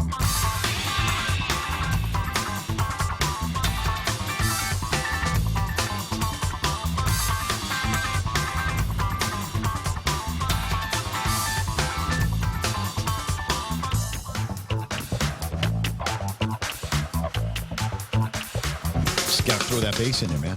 888-825-5888-TALK. Quarter after 7 o'clock in the morning, and interesting day on the markets. The markets are running a little bit backwards, and I'll explain why here in just a second. But first off, let me get you some of the numbers here. S&P 500 off by about 10 points, 29.95. Not a huge loss for them. The Nasdaq off by 58 points, a little bit bigger, but not quite a percent loss for the Nasdaq at 81.04. Dow Jones Industrial Average at 26,000. 22,788. They're off by 40 points or so. Now, there was a little bit of lamentation this morning on that brought these numbers down, and people concerned. And I got to tell you, there's something about perspective when it comes to dealing with the market. The issue is McDonald's shares. This was one of the big anchors on the market today. McDonald's shares dropped 5% on earnings and revenue for the previous quarter, and that missed analyst expectations. There was a metric that they use for the franchise. It's the same-store sales, which is a big deal for them. Same-store sales at McDonald's actually up by 4.8%. But the market reacted negatively because it did not go up to the estimate of 5.1%. Everybody would say, well, it'll be at least 5.1% worth of an increase. But it was an increase of 4.8%, but not enough for McDonald's and the investors. Can you imagine? Based on that, we're talking about 3%, 0.3% worth of a missed expectation. And a bunch of people that own McDonald's shares, which is normally pretty good, blue chippy, right? Yep. All of a sudden say, well, that's it for us. Might as well let's get rid of our Disney stuff as well. I don't like money anymore. Like McDonald's is going to go away one of these days. All manipulation. And that's one of the reasons why the markets are moving backwards here. We'll take a look at some of the other markets. FTSE is up. The Nikkei is up at 22,548. With the increase in Japanese numbers and arrivals here on Guam, coupled with the fact that the spend is up, all of a sudden the Nikkei feels like it's a little bit more relevant these days. So Nikkei shares are up by 56.22 points. For those of you that have funds that are indexed to the Nikkei, it's a good day. Hang Seng Index also up by about 60 points, 26,786. You see the Shanghai at 29.54. That's in the green. So is the DAX at 12,754. They're up by about 6 points in that market. On the commodities, I'll look at oil today, $54 and about 28 cents for a barrel of West Texas crude. Yesterday was $53.61, an increase of about 67 cents for a barrel of West Texas crude. Still narrow trading range for Tampa, $65.24 has been the frozen rate for it over the last couple of days. It has been unstuck now, and the new rate for a barrel of Tappas crude is $65.03, or a 21-cent reduction in all of that. So at least Tappas seems to be moving in the right direction, but it's just kind of oscillating around $64, $65. We need it to go down to about, I don't know, 59, 55. That'd feel pretty good around these cool months that we have. What do we got? Beijing, in a breaking story on MSNBC, reportedly developing a plan to replace Hong Kong's leadership by March. Boy, you'd think that they'd want to do something about that right about now. Just letting that thing just run. It is. How many months has it been since we've been talking about protests in China? Long time. Yeah. Well, at least we haven't had a Tiananmen Square in China yet that we know of. A lot of people aren't going to Hong Kong. I've heard people say, they want to go to Hong Kong and do this and do that. I've been playing around with the idea. I told you my buddy Jim Bigley took that job over at IT/IP&E, working with Ricky Delgado out here on Guam, and I'm trying to get out to go and see him, because when I go to Hong Kong, I stay at his place. I want to be able to go and hang out with Jim and his family and not have to pay for a hotel room, which is cool. And I keep thinking about it, going, yeah, but that means I still got to go through the airport, still got to go through the city. We're gonna want to go to the Shakes and Shake Snack or whatever the name of. What's the name of that restaurant? Shake Shack.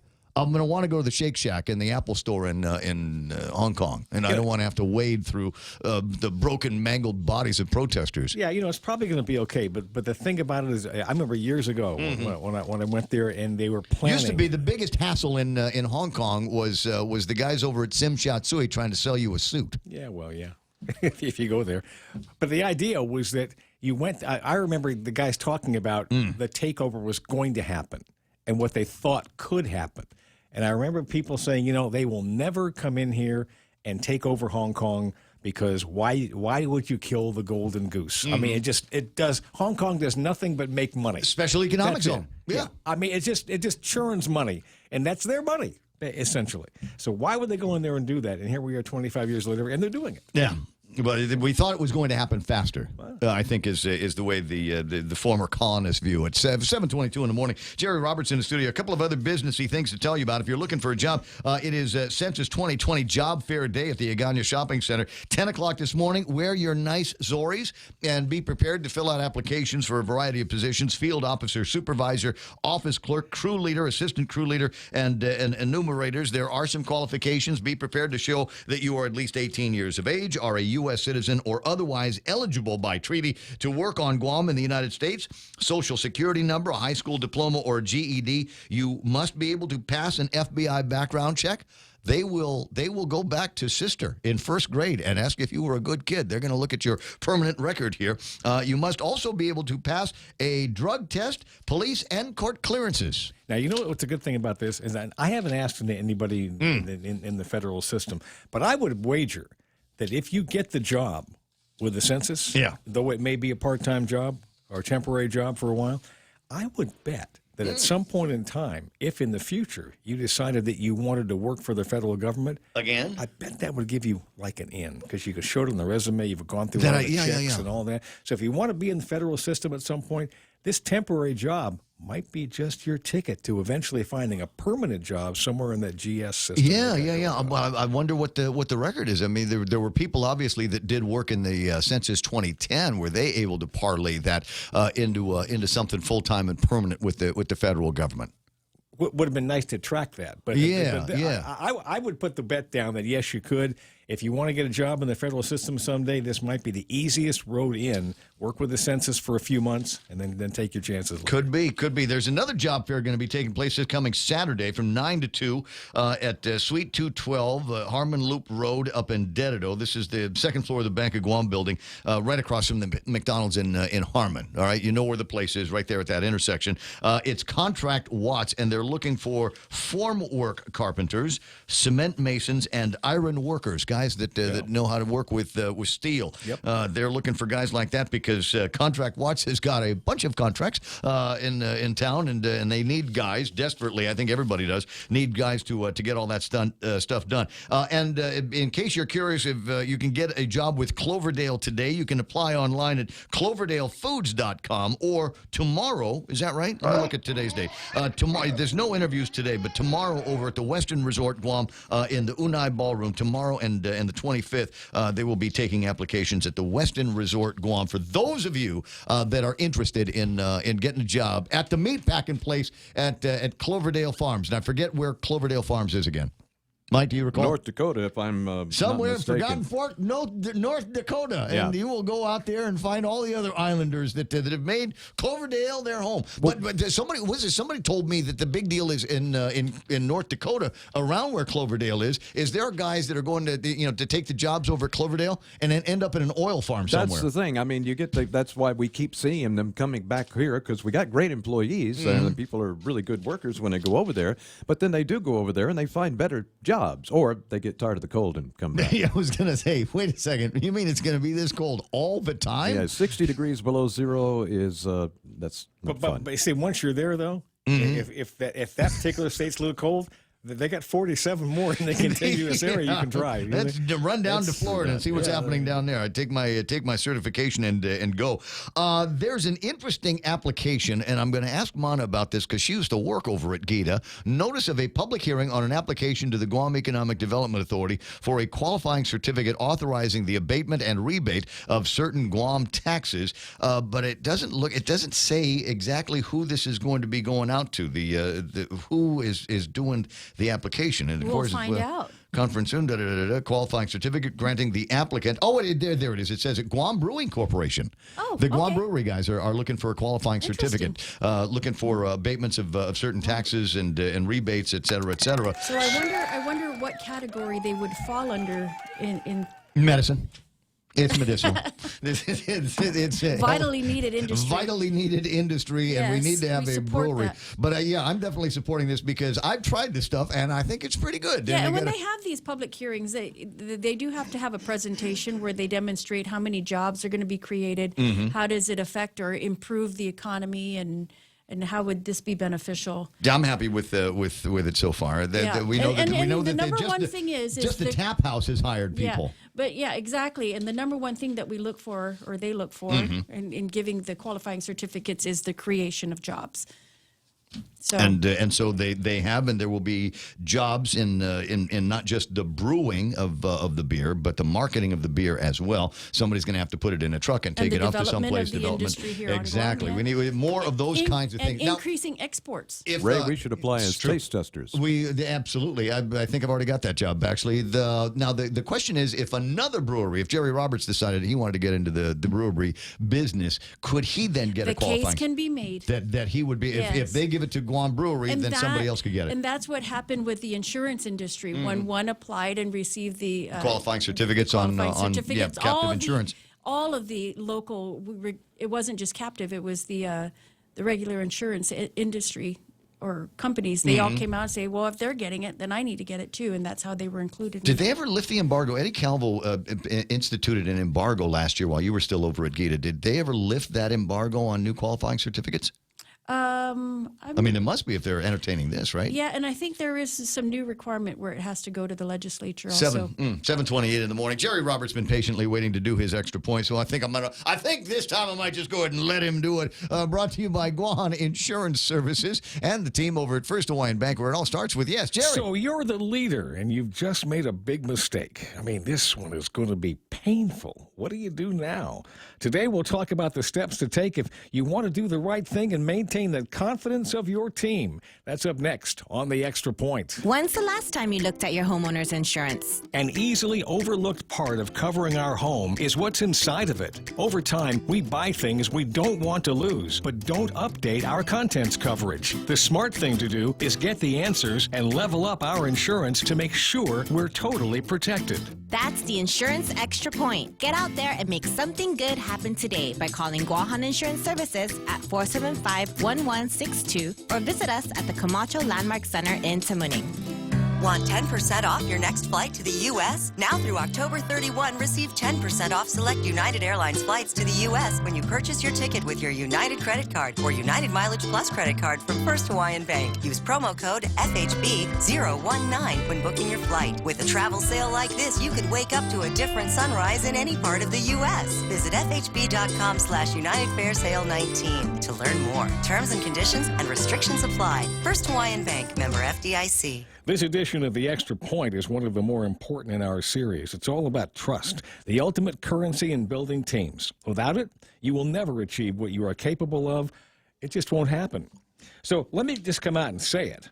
If you are caught lying to your team or trying to cover up a mistake that you've made, you are setting fire to your own house. As the saying goes, it can take years to build trust and seconds to tear it down.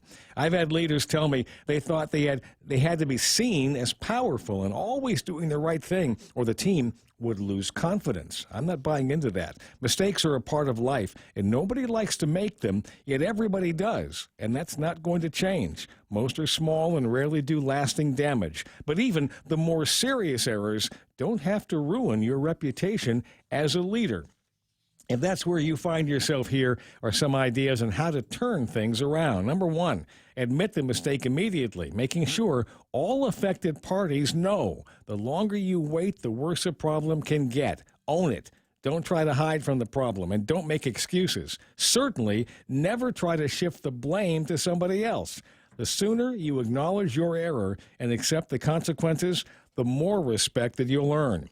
Number two, limit the damage. While figuring out how to resolve the situation, make sure to protect the organization and individuals from further potential damage. Number three, apologize quickly and save relationships. If your mistake caused trouble for anybody, go to them and let them know you're sorry for any inconvenience caused. Offer help where possible. Again, that's about the relationships. 4, let the story not be about the mistake, but about what you did to recover from it. If you try to evade blame and you're found out, that will always be the big story people remember. On the other hand, if you take responsibility and then lead the effort to make things right, that's what people will look back on. And 5, use the experience to your advantage. These these become teaching moments for everybody else, as well as ongoing examples of how the organization handles mistakes. These situations play a critical role in leadership development because they teach us how to deal with issues that don't turn out the way we hope they would. Big mistakes, painful and sometimes expensive as they may be, offer the opportunity for advanced education. The ideal to strive for is when failure is seen as part of success. You don't have to celebrate errors, but make sure you learn from them. Apply what you learn and move on. That's the extra point. Get out there and make something good happen today. For 93.3, The Ray Gibson Show, Guahan Insurance Services, and First Hawaiian Bank. A man who's never made mistakes. I thought I made one once, but I was wrong. So it didn't count. 7:32 in the morning. Yeah, that is Jerry Roberts, the extra point. And as he says, one of the important ones. Definitely find that, download it, live it in GuamTraining.com. You'll also be able to get information on the Learn to Lead. Live to lead. There's a lot of alliteration here in the title of this upcoming seminar that Jerry Roberts is going to have. You and your staff need to be in there. And a note from Lee Weber, who listens to the program. Hong Kong. The comments 25 years ago by European and the big U.S. thinkers did not consider the much longer-term Chinese historical thought and planning. This is a country that for a long time we understand, has a 50-year plan. Those of you that think you've got long range with your 5-year plan, got nothing on the Chinese. A 50-year plan. These guys don't think in terms of weeks and months and years. They think in terms of generations. And a generation ago in 1997, they took over the colony, took it back from the British, and we are seeing now the perhaps some of the fruits of that 50-year thinking. What's it going to be like in Hong Kong in another 25 years? Sure. Good question. 7:33 in the morning, and thanks very much, Lee. I appreciate that particular thought. Lee, of course, a student of this blue ocean that we call home. Headlines? Yeah, let's do some of that. Headlines in this program brought to you at this hour by Auntie Lolita Kemet of Remax Diamond Realty for all your real estate needs. Give her a jingle, 688-6743. Again, 688-6743. Al Yanger and his team over at GPSI Guam also bring you the 7:30 heads brought to you by Al. Give him a ring at 477-3058 at GPSI, and they'll find ways that you can work with them, working with the federal government. Again, 477-3058. From, where is she from? Kenyatta Barragata with news now from the Guam Daily Post. Here's Mona Silva Tyron. It is 7:34, and like you said, here's your headlines. The GOP is asking the governor and the legislature to hold off on action on the locally introduced war claims bill, concerned that it will hinder action on a House bill that seeks Section 30 funding for war claims. Guam Republican Party National Committee man says that there's been support for H.R. 1365, and the president, Donald Trump, has already said he wants to sign it into law. Governor Lulian Guerrero says she's on the same page, and she and the legislature have been looking at December for action on Bill 181. That's a local bill that will fund war claims. Investigators have identified persons of interest in their investigation into the murder of the Yap Attorney General. Rachel Bergeron was gunned down outside of her home last week, and while they haven't released the names of the suspects, officials say they are making headway in that investigation. Bergeron was an American national working in Yap. Residents of Totu Kenyatta Road will face a period without water this morning as GWA has announced an emergency water outage in that area. A main water line that was damaged last week is damaged yet again. GWA has not said when that water outage will take place, but will provide updates throughout the morning. And those are your headlines from the Guam Daily Post. I'm Mona Silva Tyron. Well, thanks very much, Mona Silva Tyron. A couple of other interesting things to tell you about. If you are looking for a job, are you self-motivated, energetic, outgoing? iConnect is looking for the right people to be part of their corporate sales team. Got sales experience, excellent communication skills. Can you work with a team? Can you be a part of a winning team? We encourage you to apply. Send your resume to hr@iconnectguam.com or visit iConnect's main office or the Micronesia Mall to grab your application. iConnect is an equal opportunity employer. GPSI Guam is a professional services company that is a registered contractor for the federal government. They're an SBA, 8A, and Hub Zone certified SDVOSB, providing program/project management, administration, technical support, logistics, and commodities. Find out more about GPSI and how they can help you today. For large prime companies, contact GPSI if you need assistance in meeting your small business subcontracting goals at 477-3058. They'll be happy to assist. Lolita Cammett from RE/MAX Diamond Realty. A friendly, hardworking, and passionate RE/MAX professional is committed to helping you make a difference in your life and to helping you achieve the American dream of home ownership. She also specializes in commercial leasing, land sales, local residential sales leasing, and military and corporate relocation. So for all your real estate needs, call Lolita Cammett from RE/MAX Diamond Realty at 688-6743. That's 688-6743. Ask the Wyatt caller Auntie Loli at 7:37 in the morning. And time to take a look at the traffic gizmo. Let you know what's happening on Guam's roadways. If you're making your way from the north to central Daedu right now, expect some delays getting past Y Sang Song. Expect some delays getting off Y Sang Song onto Marine Corps Drive. Once you get past that light, you still got to have to deal with some traffic between there and Harmon Loop Road. Also got traffic coming off of Route 3 onto Marine Corps Drive. In both directions, you'll see delays at that particular intersection. Once you move a little bit further south towards the Micronesia Mall, expect some delays over at the Jollibee intersection. And then if you're following Route 16 up towards Central, then expect some delays over at the McDonald's intersection as well. 8, 10, and 16 running fairly clear this morning. Looks like we've got some delays over by the entrance to the guard complex, and then you got to make your way towards the intersection. Maybe some slowing down as you make your way past the Happy Mart intersection, and then it will clear up after we make your commute through the intersection, that one good intersection at Teagan.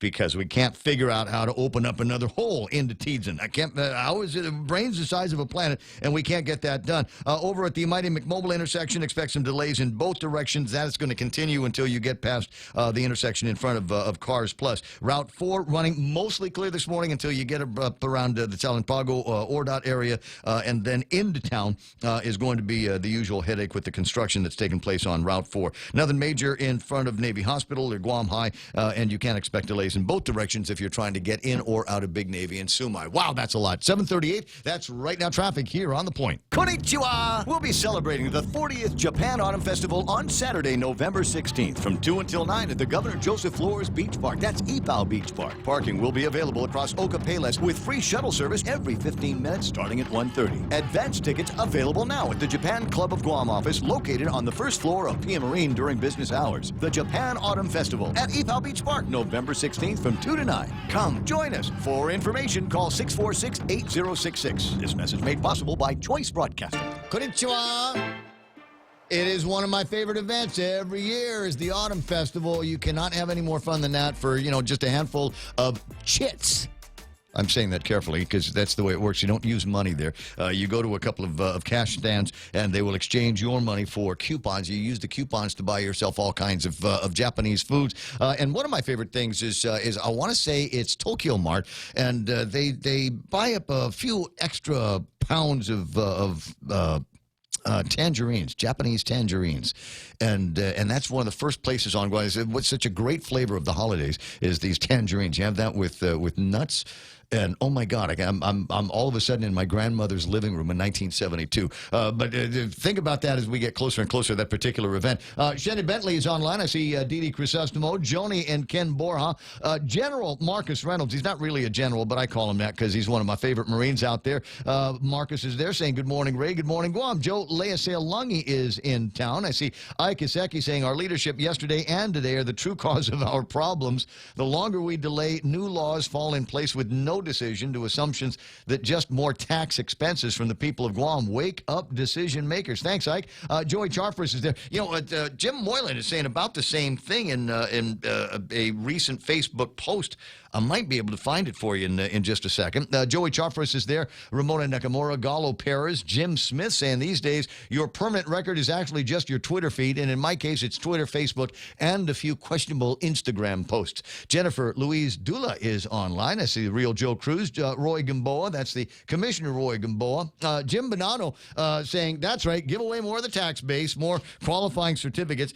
Jim and I have had some very interesting conversations about qualifying certificates, but the problem is we usually have them over a couple of rounds of beer, and we never actually get around to remembering to write down the solution and telling anybody. But thanks for the reminder there, buddy. Smug's online. Who else is hanging out? Director Cho, who I think is going to be taking one of the ideas that we had yesterday and seeing if there are ways that the Department of Labor can help out. I was telling you a few minutes ago about the job fair that's going to be taking place for the census, and one of the things that they're going to be looking for is your court clearances, police clearances, and things like that. And those are getting expensive for some people. And as I said, I've got a couple of applications on my desk that I'd like to move forward with, but cannot because of the nature of the work requirements in this corporation. We require all of our employees to have at least court and police clearances. Well, at least you require it post-hiring. Some establishments actually ask you to present that with your resume. Mm-hmm. So you're expending that cost without certainty that you're going to get a job. And so I'm wondering if there are ways. You're right, it is costly. I think there got to be some ways that the Department of Labor can get in front of that. The legislature might be able to get in front of that and find ways to make it easier for people to go out there and get jobs. And you remarked a second ago that there are a lot of jobs out there. We got Contractor Watts is hiring, Cloverdale is hiring, we got the census people that are hiring, any number of businesses that are looking for labor. iConnect is hiring for salespeople, and so with all of these folks that are looking for jobs, let's find a way to make it as easy as possible for them to get the employment in there. James Howard talking about in China, the headspace, in Chinese headspace, they are the one and only superpower.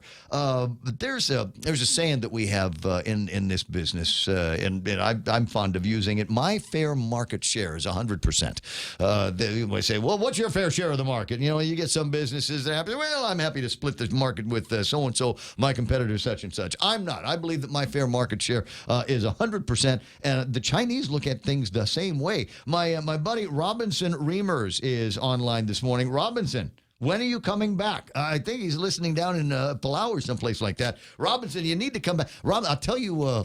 No, I'm not. I'm not going to say it. If he's in Palau, can you bring a cooler of stuffed crab? Please, and really big parrotfish, because the ones that we get around here are small for whatever reason. But the other thing, and I hesitate to say it, is he's my cabinet and tile guy. So, I've met Robinson. You've met Robinson, yeah. right? Robinson, real nice guy. He's the guy that I go to, and he's not around here, for heaven's sakes. And I've got some cabinet and tile work that I need to get done. Anyway, 7:44 in the morning, 888-8255-888-TALK. I was a little bit distressed the other day because there was a story floating around, and Senator Talena Nelson getting together with Dr. Rebecca Perez, the principal over at Algona Johnson Middle School, who reported that they're seeing more cases of middle school students there running around getting caught with marijuana. And Talena says, well, I just lays the problem at the feet of the governor. It says, this is all your fault. You foisted this on all of us.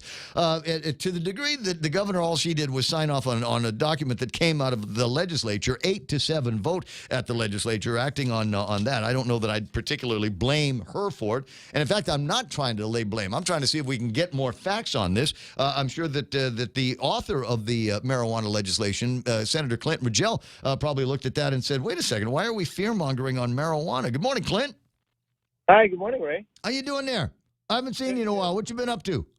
Much better. I'm just recovering from a cold right now, so I feel much better. All right. Well, I can hear it in the sound of your voice, and so I'm just kind of curious. There seems to be that story. There's another one talking about a guy that allegedly took the police on a high-speed chase and they smelled marijuana. So I think they're going to lay the blame on that particular heist on marijuana. Are you paying attention to all this stuff?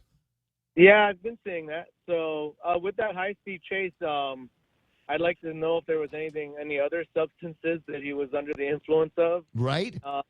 In addition to that, I heard, and I'm not sure, but there's a possibility that particular individual may have had some other issues as well, but I'm not sure. Yeah. Being high on marijuana might not have been it, and it is also possible, unless somebody's done some kind of test, that there might have been some CBD in the car. CBD in certain forms has a very, very strong marijuana odor attached to it. There is a cannabis odor that you can get with some of those products, and it's possible that that's what they were smelling. Oh yes, absolutely. Maybe he was smudging the car. Maybe the guy smudged the car and with his with his sage and marijuana. Yeah, sage smudging of the car to get rid of the spirits. Maybe Sister Montesilva Tyron in the But studio you know, the along with same me. thing could be said about alcohol use. You know, it's not like you can get drunk and then get behind the wheel. Mm-hmm. So I'm not so sure about that. Have you done any follow-ups with anybody else in the middle school system or the Department of Education to see if there are any numbers to back up this concern that marijuana is now, has found its way into the middle schools like it was never there before? Yeah. No, I haven't. Like I said, I've been out sick for the past couple of days, so that's something I'm going to look into.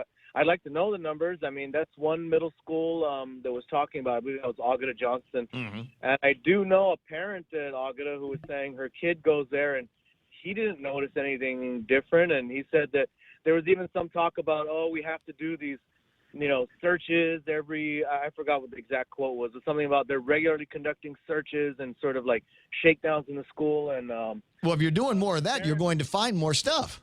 Well, the parent I know says that her son doesn't even recall any of those. So I'm not sure what exactly they're talking about, because the parent I know asked her son, hey, is this really going on? The son said, I don't remember any searches, and I don't remember any big hoopla over kids getting busted. So yeah. I'd like to see what the actual numbers are. And, before then, there's not really much. I mean, I'd like to compare the numbers to the prior year and then see what the real situation is. I got you. Well, you keep looking into that, and we'll talk and we'll compare notes when we get a chance. Sounds good. All right, buddy. You working on anything over at the legislature today? I know they're going into the Committee on Rules to take up a discussion on every bill except anything by Jimmy Moylan at the Committee on Rules. Are you expecting any of your measures to come out onto the floor soon? No, I was hoping the back billing bill, but it's not in my committee. The back billing ban bill was in Senator Sabina's committee, so that hasn't been reported out yet. So I'm waiting on that to get reported out before I can move it. But there is a bill that I reported out that's actually Senator Amanda Shelton's bill that I'm a co-sponsor of, and that's the bill for renewable energy to require that GPA. Senator Shelton introduced the bill requiring that GPA get to 50% renewables by 2035. But after testimony was received in the public hearing, I reported out the bill and I amended the bill in committee and reported out to add another layer there to make it 2045, 100% renewables by 2045, as well as some other requirements in there that would require GPA to look and use a distributed generation model, which basically means putting solar panels on rooftops. Yeah. Oh, I know I've had the conversation with those guys. I kind of like the idea of distributed generation and that kind of thing, because it gives the options. I think it lays out more options for people like me and you that have roofs that would like to be able to contribute one way or the other. 10 away from the top of the hour. I gotta jump. Do me a favor while you're at the legislature. Could you just ask a couple of people what's going on with Bill 47-35? I'll remind you what that is. That is the one that expands the Castle Doctrine. It's basically the stand your ground measure introduced by Joe S. St. Augustine. And I'm curious. I mean, this thing was introduced back in February, and it has not even had a public hearing yet. So I'm wondering what the holdup is. Yeah, I'll look into. Do you know whose committee it's in? Where were the Health, Tourism, Historic Preservation, Land, and Justice? Okay, Senator Terlahi's committee, I think, right? Yeah. Well, let's figure that one out, because there's a lot of people that are very, very interested in that, because there's a crime wave going on, and there's a bunch of nut jobs out there. All right, I'll talk to you pretty soon. Thank you, Ray. All right, Senator Clint Rigel, and a note from our, James Howard this morning, who says, if the high-speed chase didn't end up at Winchell's, it wasn't marijuana. God bless your soul. Mel Mendiola's on the line from Gita. Good morning, Mel. How you doing? Buenos Ray. How are you doing? Buenas de Nafade. Can I say welcome back? Have you been and gone anywhere recently? No, not really. I went to, well, not since the last time we spoke. Yeah. I was off, the last time we spoke, I was in Monterey for that base realignment conference, and then we did the ratings meetings with S&P and Moody's for the Guam Airport Authority bond. Yeah, we got some decent traction on that. Stable in the very least, with a decent outlook. Yes, very good, very good. Yeah. We're happy that they've maintained our ratings, and we're, as always, we continue to we'd like to work towards an eventual upgrade, but that's you kind of have to move everybody at the same time. It's got to be Guam's underlying credit rating in addition to everyone else's. I recall that being the case with the airport and the port last year when there were concerns with the Trump tax cuts and everybody started freaking out, and all of a sudden the ratings agencies, even with our autonomous agencies, were tying in the woes of the government of Guam and the General Treasury with the autonomous agencies, and I think both of them took a little bit of a hit. But nice to see a certain kind of recovery. What are we trying to do with the Guam International Airport? Is that a refi or is that a new loan? A refi, and so what they're doing is they're able to get a lower rating, and so as long as when you're able to achieve about a 2% savings or 2% interest rate type of savings, or a savings at least a 2% interest rate type of savings over the long term. You're able to refi. It's advisable to go in for a refi. Do I do that with the house? So what? I'm sorry? I said I do that with the house. If the rates go down sufficiently, and I can get a decent appraisal, and if I can get the closing costs down, then all of a sudden a refinance on say a house loan begins to look really sexy. Same thing over at the airport. Right, exactly. And then what they're doing is they're issuing a refunding and restructuring. It's estimated to be right around the $40 million mark, and with the reduction in debt service, what they're looking to do is leverage some of that money towards applying for more FAA grants. So similar to how the Port Authority used the bond for leverage in the Tiger Grant. Yeah. I think they're kind of approaching it with a similar strategy. Well, they're going to need to do that if they want to build that into the spaceport that Virgin is talking about. Did that factor into the Moody's and S&P ratings that we're nudge with Richard Branson? I don't think it did. I will say that every time I've been to two I would have dropped that name. I would have dropped that name totally. We did. You brought that up, and they were like, "Well, that's interesting." Oh yeah. We know him too. They're very serious people. They are not swayed by anything sexy. I got you. Now, speaking of sexy, and I guess the answer is it must have been because we're doing it. I'm looking at a notice that went out, signed by you and the Guam Economic Development Authority, public hearing for a qualifying certificate for the Guam Brewery Corporation. And so I was under the impression that there was the embargo in the last administration was still a thing, and that we weren't issuing new qualifying certificates. There continues to be a moratorium, I believe, on renewals, and new qualifying certificates need to go to the legislature. That is the current. I think that's the current state that we're looking at. But we're seeking clarification from the Attorney General on that right now. Is that not something that the governor can issue an executive order? Is that actual statute that says that the new qualifying certificates have to be approved or need the consent of the legislature? It is the law currently. Yes. Ah. Okay. All right. Well, so in this case, having said that, we don't want it to squelch new investment opportunity into our island, and so we haven't exactly we're not raining qualifying certificates right now. It's our qualifying certificate applications right now, and so we were pretty we've been following this process along. We've been following up with the Attorney General's office to kind of get their position on it, get their clarification on it. And the Guam Brewery is probably the first QC application I've seen actually come through in my tenure. I've seen there have been a few indications of interest in applying, but no applications that have been have gone through the process, and we're at that stage right now for the public hearing. Well, I'm very interested in this because I'm a consumer of the product, and I'm with them. I think it's a great idea that Guam has a national beer, something that is brewed here locally, and will be available in all kinds of different retail scenarios. And I think it will meet the requirement of bringing some jobs to Guam. Whether it's going to will be worth the abatement of 75% of corporate taxes and 100% of the BPT, I don't know about that. But that's why we have public hearings on things like this. Mana was asking about the qualifying certificates are granted generally based on business categories that they fall in, or needs of the economic needs of the community that they might fulfill. Which one did these guys check off on the application? I believe this was a general service type of. It could have been. Wondering. Let me see. So it wasn't healthcare. I have the app in front of me. Well, we agreed, Mel, that it's vitally needed service. Vitally needed service. We approve it over here, by the way.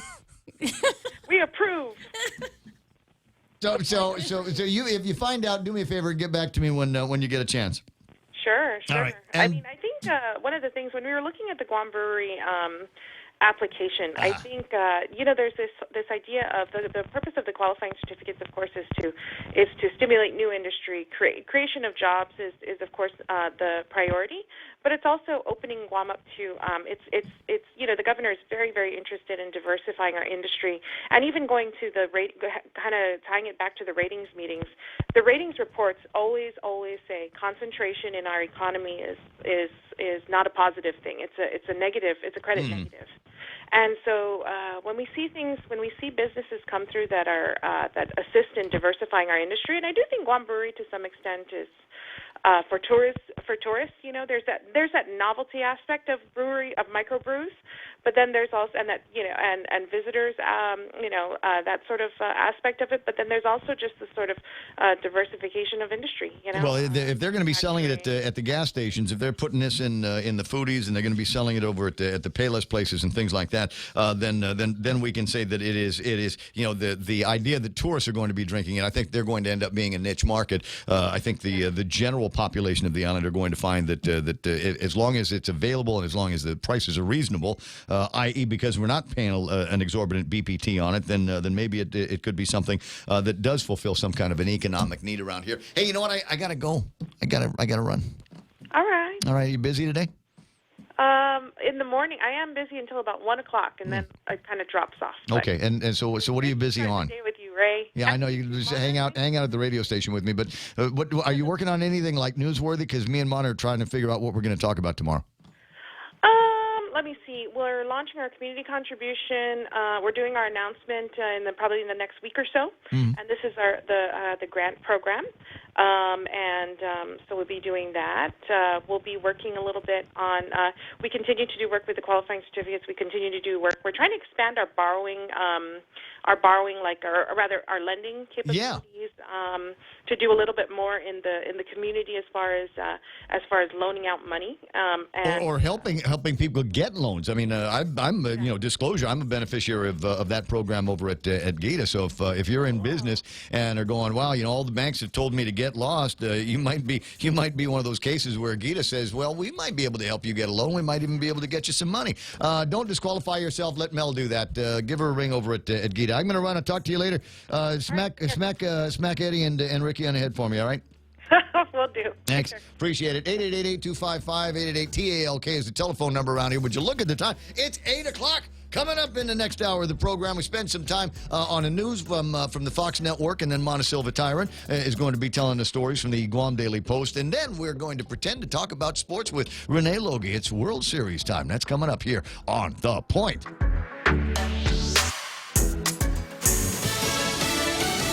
Another witness business behind closed doors. I'm Lisa Lacera, Fox News. The acting ambassador to Ukraine, Bill Taylor, before the three House committees conducting the impeachment inquiry into President Trump, giving his account of what happened between the president and Ukraine President Zelensky. The Washington Post is reporting that Taylor told lawmakers that the EU ambassador, Gordon Sondland, told him that President Trump wanted Ukraine to publicly announce an investigation into the Ukrainian energy company Burisma and also Ukrainian interference in the 2016 election before handing off military aid to the country. But sources tell Fox News that Taylor admitted he had no firsthand knowledge or evidence that Ukraine officials knew that military aid had been suspended at the time of the July 25th phone call between President Trump and Zelensky. Fox's Hillary Vaughn at the Capitol. Fox News has learned Taylor testified about a back channel to foreign policy led by the president's personal attorney, Rudy Giuliani. New charges for parents embroiled in the college admissions cheating scandal. Fox's Gernal Scott has more live. Well, Lisa, 11 parents now face conspiracy to commit federal program bribery. That means they made side payments to university officials to get their children into top colleges. Among those hit by those new charges, actress Lori Loughlin and her husband, designer Massimo Giannulli. They are accused of paying hundreds of thousands to buy their daughters into USC. They and other parents have pleaded not guilty to mail and wire fraud. The new charges carry 5 years in prison. U.S. Attorney Andrew Lelling says this further shows how these parents corrupted the college admissions process. Lisa. Gernal, Wall Street at the close. Stocks closing mostly lower on Wall Street after a day of wobbling back and forth as investors looked over some mixed news on corporate earnings. The Dow fell 39, the Nasdaq lost 58, the S&P off 10 points. America is listening to Fox News. Did you know that home loan rates have plunged again? Would you like to take advantage of these lower rates to help lower your monthly payments? Refinancing doesn't have to be for another 30 years. It can be for 10, 15, or 20 years. It's up to you. Reduce your monthly payments. Pay off your loan earlier. At Bank Pacific, where we're open to closing your loan in a hurry. Bank Pacific, where others put branches, we place roots. Equal housing lender. Credit conditions apply. Want to grow your business? Start a new venture? Or stay ahead of the competition? You can. With Docomo Pacific Smart Business Solutions tailored to your specific needs and ambitions, you can do it all. Partner with a network with best-in-class network coverage, state-of-the-art communication platforms, and a team dedicated to providing you with premium support. Call 688-2677 to start your journey to success today. Docomo Pacific Business, delivering your future today. Police in Santa Rosa, California, say an argument between two students led to a shooting outside a high school with a 17-year-old student firing a handgun, wounding a 16-year-old before returning to class. There was no evidence to suggest that there was plans for any further acts of violence. This appeared to be an impromptu incident that followed a verbal altercation fronting the school. Santa Rosa Police Captain John Cregan. A federal appeals court has upheld the government's no-fly list and how people get on it. 4 men represented by the ACLU challenged their inclusions on the TSA's no-fly list, but the Ninth Circuit Court sided with the government against them. The men had argued that the reasons listed for their inclusions were too vague, but the Ninth Circuit said that was not true. 4 years ago, this appeals court said, without revealing classified information, the TSA did need to provide some information as to why someone made it on the list. In this case, the feds wrote that they had concerns about one man's travels to Yemen. In another case, they said the man admitted he'd received weapons training in Somalia back in 2007. Jessica Rosenthal, Fox News. Not so fast. In a blow to Prime Minister Boris Johnson, another delay for Brexit. Parliament voting narrowly in favor of his plan for Britain to exit the European Union, or Brexit, but then coming back and voting against his rushed timeline to get the overall bill with all of its details approved. Johnson wanted it done in 3 days to meet the October 31st deadline for Brexit the government had been shooting for. Fox's Greg Palcon in London. European Council President Donald Tusk saying he would recommend that the other 27 member states of the EU approve a delay of Britain's scheduled departure date of October 31st. Verizon trying to take a swipe at Netflix, offering new and current customers a free year of Disney's new streaming service. The promotion would potentially give millions of people free access to the service, which would include films from Disney, Pixar, Marvel, Star Wars, and others. I'm Lisa Lacera. This is Fox News. Hi, welcome to this Subway ad for the all-new Pit Smoke Brisket. How would you like it? I'll take a man who knows what's what. Y'all know what? The all-new Pit Smoke Brisket at Subway is smoked slower than a slug going up a down escalator, that's what. I'm talking tender, juicy brisket, naturally pit smoked for at least 13 hours. What's more, it's got layer after layer of smoky flavor. Smoked cheddar and barbecue sauce on delicious Italian bread. Subway, make it what y'all want, what not. Limited time only at participating restaurants. Want 10% off your next flight to the U.S.? Now through October 31, receive 10% off select United Airlines flights to the U.S. when you purchase your ticket with your United credit card or United Mileage Plus credit card from First Hawaiian Bank. Use promo code FHB019 when booking your flight. With a travel sale like this, you could wake up to a different sunrise in any part of the U.S. Visit FHB.com/United Fair Sale 19 to learn more. Terms and conditions and restrictions apply. First Hawaiian Bank, member FDIC. Here at APL, our core values give the company its heart and soul. Whether it's connecting your business with our global network through our newly enhanced service or investing our efforts into giving back to the community, APL is committed to serving you. We humbly honor the opportunity to find innovative solutions for you and your business. To learn more about our enhanced service, call 588-4651 or visit www.apl.com/Guam for more details.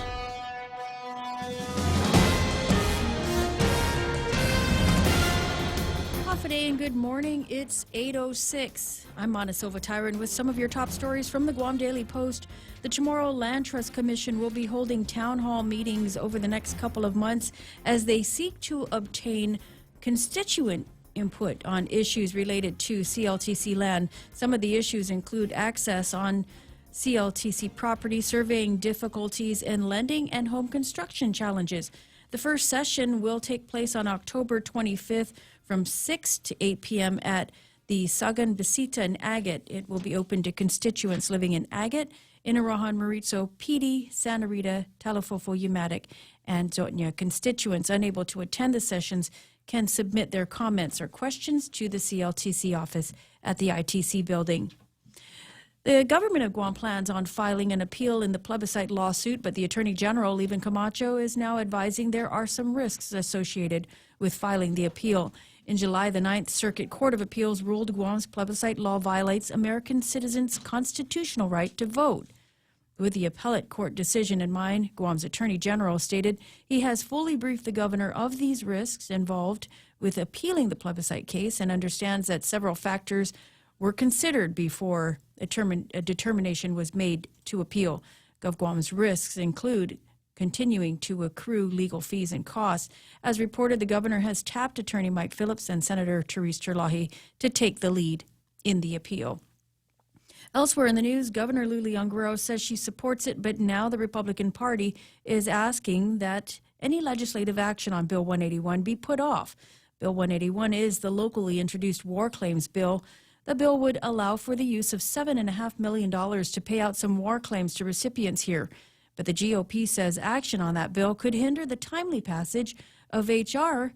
1365, which would allow for the use of up to $40 million in Section 30 funding to be used to pay war claims. Guam Republican Party National Committeeman Juan Carlos Benitez asked that action be held off at least until November. Benitez says the communication that he's had with the Senate Judiciary Committee on October 18th has indicated that there has been no opposition to the passage of H.R. 1365. In response to Tuesday's request from the GOP, Governor Leon Guerrero said that she discussed the December passage of Bill 181 with the Speaker of the Legislature and the Minority Leader. The governor says they are and continue to be on the same page.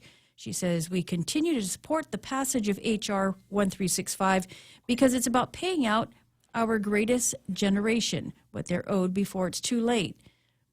The Guam GOP has also called the governor, congressmen, and majority and minority leaders of the 35th Guam legislature to a bipartisan summit to discuss how Guam can present a unified front to secure the passage of H.R. 1365 and get it in the hands of the president, who has already said he wants to sign it into law. We'll have more local news right after this. Wow, nice smile. So perfect and all. Thanks. I owe it all to Dr. Robert Yang and his Smile team. They do wonders for a healthy, happy mouth. Got teeth? Don't wait until they hurt. Schedule your routine checkup and cleaning with Dr. Yang and his Smile team. Suite 119 in the East West Business Center, Upper Tumon. Call 647-8702 or 3. The best thing that happened to teeth since toothpaste. Dr. Yang and his Smile team. They make smiles happen. Mescla Chamorro Fusion Bistro brings you island hospitality with a true taste of modern Chamorro cuisine. A bistro look that feels like home. Their menu features local and traditional flavors with a twist. From their famous Kelaguen Hapa to fresh ahi poke salad and their award-winning barbecue ribs. Mescla takes your favorite local dishes and serves them with extra flair that you'll only find at Mescla Chamorro Fusion Bistro. Stop by their newest location in the Grand Plaza Hotel in Tumon. For reservations, call 969-2652. Mescla, a true taste of Guam. The Guam Census Office is recruiting and hiring hundreds of workers needed to conduct the data collection activities for the 2020 census. Teams from the local census office and the Bureau of Stats and Plans will set up in the center court of the Agana Shopping Center from 10 this morning until 3 this afternoon to provide job applications and conduct on-site interviews in the first of a series of job fairs. The office will be looking to fill a number of temporary, part-time, and full-time positions to include field operations supervisors, office clerks, crew leaders, and enumerators. Again, that job fair will be from 10 this morning until 3 this afternoon at the Agana Shopping Center. And the goal is to end the solid waste receivership by January 31st of next year, bringing an end to the 17-year-old lawsuit. At the district court this week, the judge ordered the U.S. EPA, the government of Guam, and solid waste authorities all to continue working and cooperating with the receiver, Gershman, Brickner, and Bratton, to ensure the timely review and approval of work associated with the post-closure of the ORDOT dump. The receiver earlier this month had recommended dissolving the receivership by December 31st, but there still work needs to be done. The U.S. EPA thought that the time frame was overly optimistic, as a plan first needs to be established for the post-closure of the dump before Guam's solid waste operations are completely turned over to the government of Guam. Control of the day-to-day operations of the Solid Waste Authority has been turned over, but the court has maintained the partial receivership for technical work associated with the post-closure of the dump. And those are your top stories from the Guam Daily Post. Here now is Ray with your weather. Man, a life in a world without Gershman, Brickner, and Bratton. You remember when those guys first came to town? And just all the hoopla over the money they were making over. Freaking out. My favorite was because I liked talking to Dave Manning. Dave Manning was the late Dave Manning. Except he charges $100. Charged $100. Yeah, so we're doing the interviews with the guy, and they turn in their first quarterly report with the billing statement that says, okay, this is what we're charging for. And then he said, interview with Ray Gibson on the radio station. I'm going, wait a second, you charge for that? He says, yeah, we did. It was working. And then everybody from, Felix Camacho on to Eddie Calvo and all of those people said, well, this receivership is costing us a whole bunch of money we don't need to pay. And then so we finally took it. Now we have the Guam Solid Waste Authority that is in charge of the solid waste system. Right. But because Dave Manning and GBB isn't charging like they used to before, how come the prices haven't gone down? We should be paying less for our solid waste transferring from our house to the dump, because there's not the GBB anymore. I agree with you totally. All right, well, that's a good thing. Partly cloudy skies, isolated showers in the forecast today. Southeast winds about 10 miles an hour, shifting to the northeast this evening. Highs around 89 degrees. Overnight lows are going to be 78 degrees. And if you're looking for some place to enjoy the sunset at 5:57, there is no better place to enjoy the sunset than over at the Outrigger Hotel. Pretty much anywhere in the Outrigger Hotel is a good place to go watch. You know what? A room. Get a room instead of just hanging out at the bar. Go and get a room and drink everything in a little mini refrigerator and look at the sunset from there. What do you think, Renee? I think so. Let's do that. If you're not sure what the sunset looks like from a room, check out some of our pictures on Instagram. Right now, do you have any rooms there? Because with the hospitality, we had what's her name from GVB on yesterday. What's her name? The boss of GVB was on yesterday talking about 1.3, 1.6 million tourists come to Guam last year, and they all stayed at the Outrigger, right? We are rarely under 90% right now. Rarely under Yeah. 90%. And because we are getting quite a few groups coming in right now. And there was, with the military, you're staying at the outrigger in fairly large numbers, along Yeah. with the Japanese and Usually when Koreans there's a that you boat get there. in or during the exercises, things like I that. get a lot of those folks in here. 888-825-5888-TALK 814. That's news and weather together here on The Point. Life happens. You need to go to work. The kids need to go to school. There are family events, friend events, any event, and everyone needs to communicate. When you need mobile services that you know you can rely on, choose GTA. As the winner of Ookla's 2019 award for Best Mobile Coverage on Guam, you can rely on us to offer you better plans to modernize your life, fit your needs, and keep you connected. So visit us today and let us help you connect. GTA, we start with you. I appreciate that. 8:15 in the morning. Oh, is guys over at GTA in the building the other day talking about the cool Google Wi-Fi boxes that they have. Looks like a tablet. Looks like a big pill, and it will change your life in terms of being able to get Wi-Fi to every gizmo and device that you've got in the house that needs it. Portions of the program brought to you by American Medical Center, accepting most insurance, including Aetna, and they also want some new patients, too. Give them a ring if you're interested in the services that they can provide. 647-8262. That's 647-8262. Program is also brought to you by Wendy's, where they have asked the Queen of Spice, and she has delivered. Wendy's Spicy Smackdown is here. They got spicy nuggets with a sriracha dipping sauce, bacon jalapeno cheeseburgers and chicken sandwiches, bacon jalapeno pepper fries, and melty cheese and spicy buffalo wings as well. The heat is definitely on at Wendy's. Now, that's better. Ray Gibson Show also brought to you by American President Lines, APL Global Presence, and a local home, and the team over at Take Care, offering proven wellness and fitness programs, encouraging you to live a healthy, balanced lifestyle, preventative care, being active, eating right, relaxing, unwinding, and being socially connected. That's what they're all about at Take Care. News to fill your mind. Talk to get it out. The Ray Gibson Show. Is he going to talk some more? I can talk now, right? Okay, got it. 888-8255. That's where we get Tyrone Titano from Stats and Plans online with us this morning. Going to be a busy day for you guys and the what's her name, Tarina, and everybody over at over at the Census 2020, right? Yes, the 2020 Census of Guam. Thanks for taking my call, Ray. Well, today is the first of the several job fairs that are going to be held to promote and hopefully recruit people to fill some of the hundreds of positions that are opening up on the 2020 Census of Guam. In particular, there are several hundred positions opening up for the field staff to go out and collect the survey sheets, and they pay out rather well, including and crew leaders are paying at $19.36 an hour. The assistant crew leader and the enumerators both get paid $18.64 an hour. And so we're looking for people who are interested in helping out early next year with the census operation.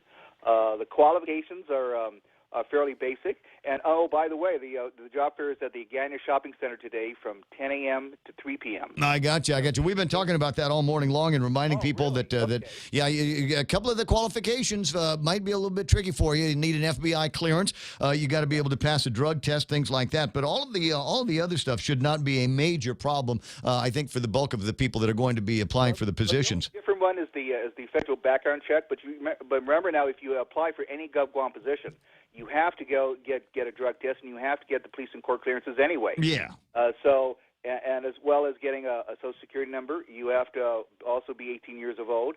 And qualify for this one, you have to be a U.S. citizen or eligible to work on Guam. So that will cover FAS migrants as well. Exactly. Beyond that, there's as in any GovGuam job, there is also an interview process, and there will be a written exam as well. But these things are kind of baseline qualifications here, and I think most people should be able to qualify for them, unless, of course, they've had something in their background. But we're doing an aggressive effort to go out and recruit these people. Already the census office staff has been out in some of the night markets last week at Chamorro Village, the Menino Night Market, and the Agate Flea Market, and on early Saturday they were at the Dedado Flea Market, and early in the morning. So we're pushing very hard to promote what the job opportunities are out there for the 2020 Census of Guam and get a head start on on recruiting the hundreds of people that will need to pull off a successful 2020 census of Well, Guam. you know, I'd be interested in it, but I don't know that you've got a position that I'd be interested in pursuing. It's the one that you know, 6-figure salary, a lot of travel, and no expectations of any kind of results. Do you have any of those positions available? Well, if we did, I would have applied for it. You're the man. You're the man, Tyrone. Hey, listen, I appreciate the time. I'll talk to you pretty soon, and we'll keep pushing people towards the Agana Shopping Center between 10 and 3 today. Thanks for the chance to the update, Ray. Have a nice morning. Anytime, buddy. I'll talk to you soon. 888-8255. It's 8:19 in the morning, and time to pretend to talk about sports. And we've actually got some legitimate sports stuff to talk about. Now, my producer is being producery and is giving me instructions on which way to go. Do Week 7 Pick'em review and winner, and then on to the World Series. So who's the winner from Week 7? We got Japali 01, who is the winner of the Week 7 Pick'ems. 12 points in a tiebreaker with Fantasy Island. Welcome to Fantasy Island. And a series of unfortunate events. Yeah. So 12 points, all those guys tied up, but Japali gets it on the tiebreaker. So whoever Japali 01 is, I will be sending you an email based on the email you gave us with the sign-in with Yahoo. But if you already know who you are, then you can give us a call already and tell us. Yeah, and we got great weekly prizes for you. At the end of all of this, we'll find out whoever is at the top of the food chain, according to the Pick'ems, whoever is in number one at before we get into the Super Bowl, I think, right? After the regular season? Is that when this ends? This ends with the regular season. Okay, so when the regular season ends, we'll find out who's at the top of the food chain, and we've got a great prize for you from the team over at GTA. You get to decide what it is that you're going to win, whether it's going to be the latest and greatest iPhone or Samsung or the Pixel 4 that is going to be out in my hands before too much longer. 8:21 in the morning. So get into that. Congratulations to you. Still, it's Mingo in the lead so far. Yeah, Ming the Merciless at this point still in the lead. And a two-way tie between a series of unfortunate events. And who's that guy, Octopus Pew Pew? Yeah, that guy. This is unstoppable, that He's a guy. Lucky dude. Yeah, well, I'm worried because now we're going to have to figure out what we're doing for Week 8. Have you taken a look at the roster yet of games? Not yet. I pulled it up just in case we're going to talk about that today. We will. We'll get around to doing that. But first, we got to. There is more talk. I was in front of the lady over at Carabao, and she's absolutely delighted that we're talking more about the World Series and about baseball. And I said, well, I've got no choice because my producer's actually from Houston. Yeah. And so there's going to be some World Series conversation going on today, right? That's right. Got game 1 going on. You've got, I believe it's Cole and Scherzinger? Yes. Yeah, bless me. Well, it's the Nationals versus the Astros. Good attempt at saying that name. I was going to butcher it. Scherzinger, yeah. So basically, Cole has been pretty much lights out. He had one bad outing in the playoffs so far, and I think he got that out of his system. He's not a guy that has many bad outings. So really this World Series is going to be a tale of the pitching staffs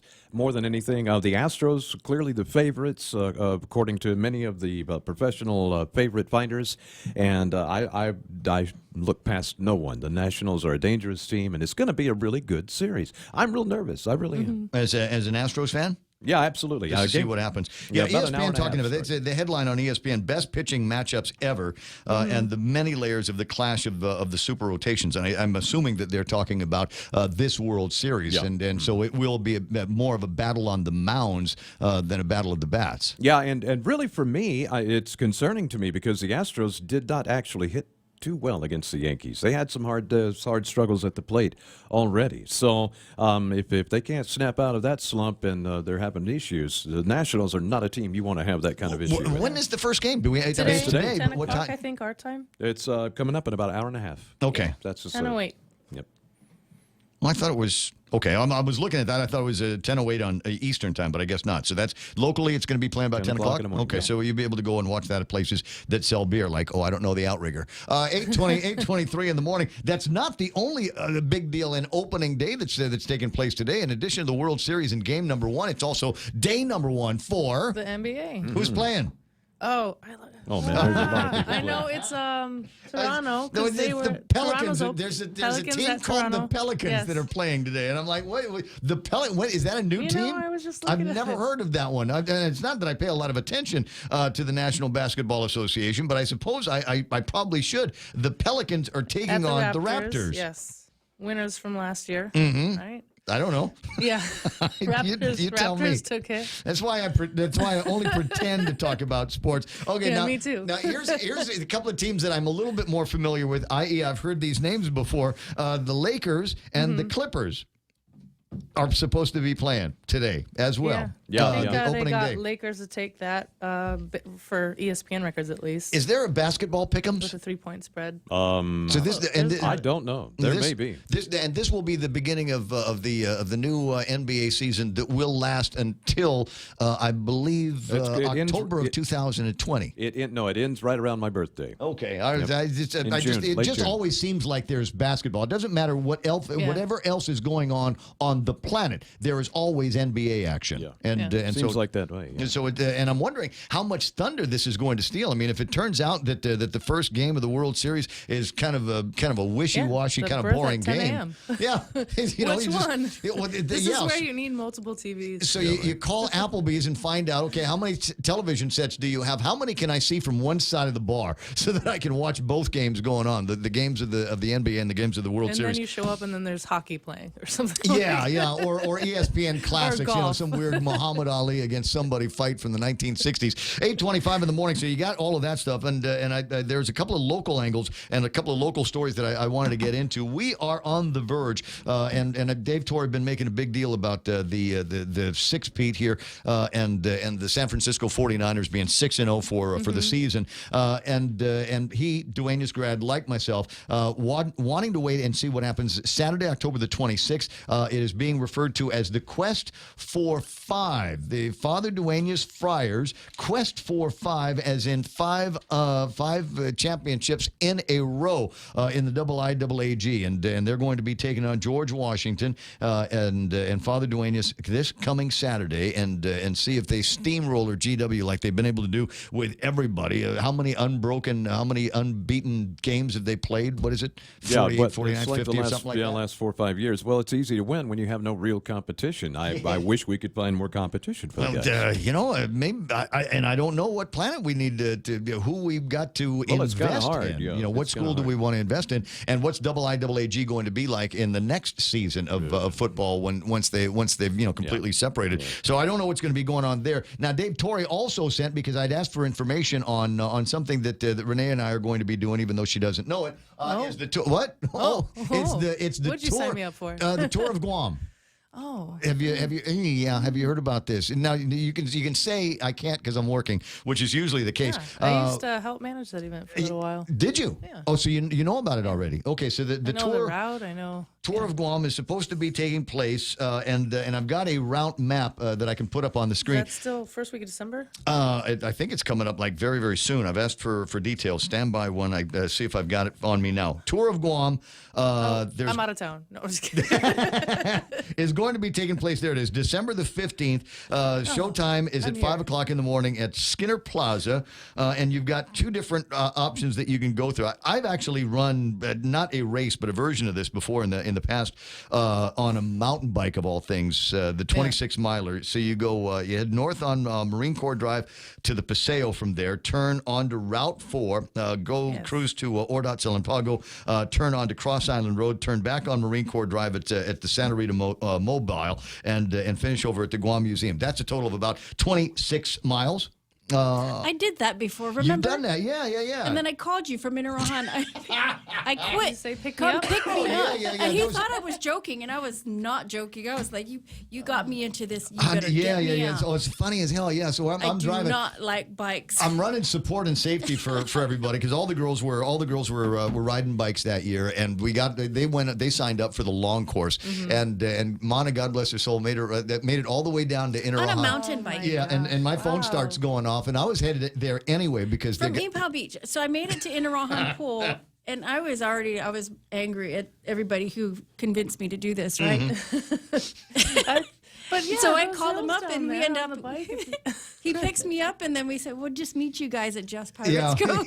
because they start selling beer early over at Just Pirates Cove. That was a nice way to end up the race. But that's the way the long course works out. And yeah, stopping at Inaran, not even halfway in that race, because there's just so much more to go and before you get your I'm proud your bike. of everyone who finished. So no on the long course. I know, thank you. But short course is short course 26 miles. You ought to be able to do that in a couple of hours. No. He's got that face like, where's the short course with no hills? That's the one that I would be going for. That is a problem for a lot of people. For those of you that don't get it. Beautiful, though. Yeah, it's a beautiful it's a ride. nice one. But you just got to remember. I'm just not a bike rider. You got to. Well, you know what it is for me is the shifting of the gears. I always find myself shifting late, and by the time I get to the gear that I want, I'm hopelessly out of breath already going up the hill and end up walking it. And there's a complete lack of enjoyment when you realize that you've walked half the course. So, I'm far better on doing the running. Incidentally, I did do some running last night. Nice. The guys over at Southern Mountain Gear, which is the new hiking shop in Agania, they do this Tuesday night thing. And so it's a little 3-mile course around Agania. A lot of fun until you start passing by the zombies of Agania. You get all these homeless people that are walking around and literally in the dark look like zombies. And I'm like, okay, I think I'm going to hold back and run with the girls and make sure that they're safe. That day on, what happened? I was going somewhere. I was running. Yeah, that's our theme here. Sure is a running fool. And I'm trying to figure out when I need to start practicing. And Dave will tell me when I need to start putting together the training runs and the practice for the marathon that's coming up. I haven't decided on the marathon. We'll see what happens. Do we need to take a look at week 8? Do we have time to? Monica, do I have time to take a look at week 8 in the football? All right. So let's take it. Pretending to talk about sports. We've done the baseball. We've done the basketball. Now it's a time to look at the deal on the football pick'ems. Although I worry that if we seemingly some easy picks, really, based on what you see from the early picks at this point. You got Redskins at the Vikings, Seahawks at the Falcons, Eagles at the Bills. Chargers at Chicago. I'll put Bills down now just because, Renee's in front of me. Yeah. And then he'll change it. Well, and in Buffalo, in Buffalo, I think it's a given. The Eagles are in serious trouble. They just let Dallas beat them, so they have no shame. Chargers at the Bears, Giants at the Lions, Bucks at the Titans, Broncos at the Colts, Bengals at the Rams, Cardinals at the Saints, Jets at the Jaguars, Panthers at the 49ers, Browns at the Patriots. By the way, the game last night, Patriots shut out the Jets 33-0. The Patriots have only given up 48 points so far this year. That's about 7 points per game. It's not their offense that's getting them there. It's their defense. I hate the Patriots, but you just can't deny the fact that they are doing something this year that is going to put them in a good position to perhaps take the whole thing again. I'm sick of them. It's just starting to see somebody else in the field. Yeah, I'm looking over this as well, and you're right. For the most part, you just stand on the easy ones. I like the Bills. I like New Orleans. I like San Francisco. I like New England. And then I'll mosey through the rest of this and see if there's anything else that's going to be interesting. It looks like there might still be a couple of tough picks in there. You got Houston and Oakland, and then Green Bay at Kansas City. I like the Packers, but Kansas City has been looking pretty good this year. Well, the fact is, though, Mahomes is out. And so without Mahomes, Kansas City's not the same team. They easily beat the Broncos last week, but, it was the Broncos. Father Duenas could beat the Broncos, so it's okay. And so that should be a good game, actually. Rodgers, so the Packers, he had probably the best game of his career last week. So we'll see how he comes back from that. Dolphins at Steelers, kind of a sleeper because the Steelers should just walk on that one, even though both teams aren't really doing that great. Okay, so the fun part is with the tiebreakers. Prediction last week on who would win the most points. In my it was New England, but I don't know if that was the case. No, they did not. No, they only scored 33, and so we had some others score actually quite a bit more than that. I think the top team here, let me look at this. We had 42 by Minnesota and Green Bay. And then we had, I'm rolling through, 42 looks like that was the top points. So, but for the team that scored the least, that would be the Jets and also the Washington Redskins. All right, it's 8:33 in the morning, 888-825-5888-TALK. That's about all the time that we've got to pretend to talk about sports. Renee's got a job to do over at the Outrigger. Big special going on today? Nothing. Just come on by. Just go over there. Be there all day. Start selling beer at 9 o'clock. What else do you need to know? 5 to 7. Got one of the best buffets in Tumon right there in the cafe. I say we have perfected the wings. We did a wing tasting yesterday to make sure that they are on point. And for somebody coming from Buffalo, yeah. They wings did. are pretty good. Wings. So Wing Wednesday over at Outrigger tonight. Wings every day. Oh, okay. We have wings every day at Bamboo Bar. But the ribs. Okay, so Bamboo Bar ribs. Because you perfected the ribs as well. If there was ever, if there's any question about it, the best rib chesa on Guam is going to be over at the Bamboo Bar. My favorite thing about the Bamboo Bar, besides the service and the drinks and all of that stuff, is you can make it it's a different Bamboo Bar every night because people move the furniture. This is my favorite thing about it. You go, if it's just you and a friend, no problem. We got a spot for you. If it's you and 20 friends, then all of a sudden they start gathering up all of and it turns it into their own little U sections and things like that. Absolutely. So we're not supposed to do that. No. Oh, crap. 8:34 in the morning. You didn't hear it here. That's all the time we've got for you. I'll talk to you pretty soon. Mana Silva Tyron's got headlines after these. Konnichiwa! We'll be celebrating the 40th Japan Autumn Festival on Saturday, November 16th from 2 until 9 at the Governor Joseph Flores Beach Park. That's Ipao Beach Park. Parking will be available across Oka Payless with free shuttle service every 15 minutes starting at 1:30. Advance tickets available now at the Japan Club of Guam office located on the first floor of Pia Marine during business hours. The Japan Autumn Festival at Ipao Beach Park, November 16th from 2 to 9. Come join us. For information, call 646-8066. This message made possible by Choice Broadcasting.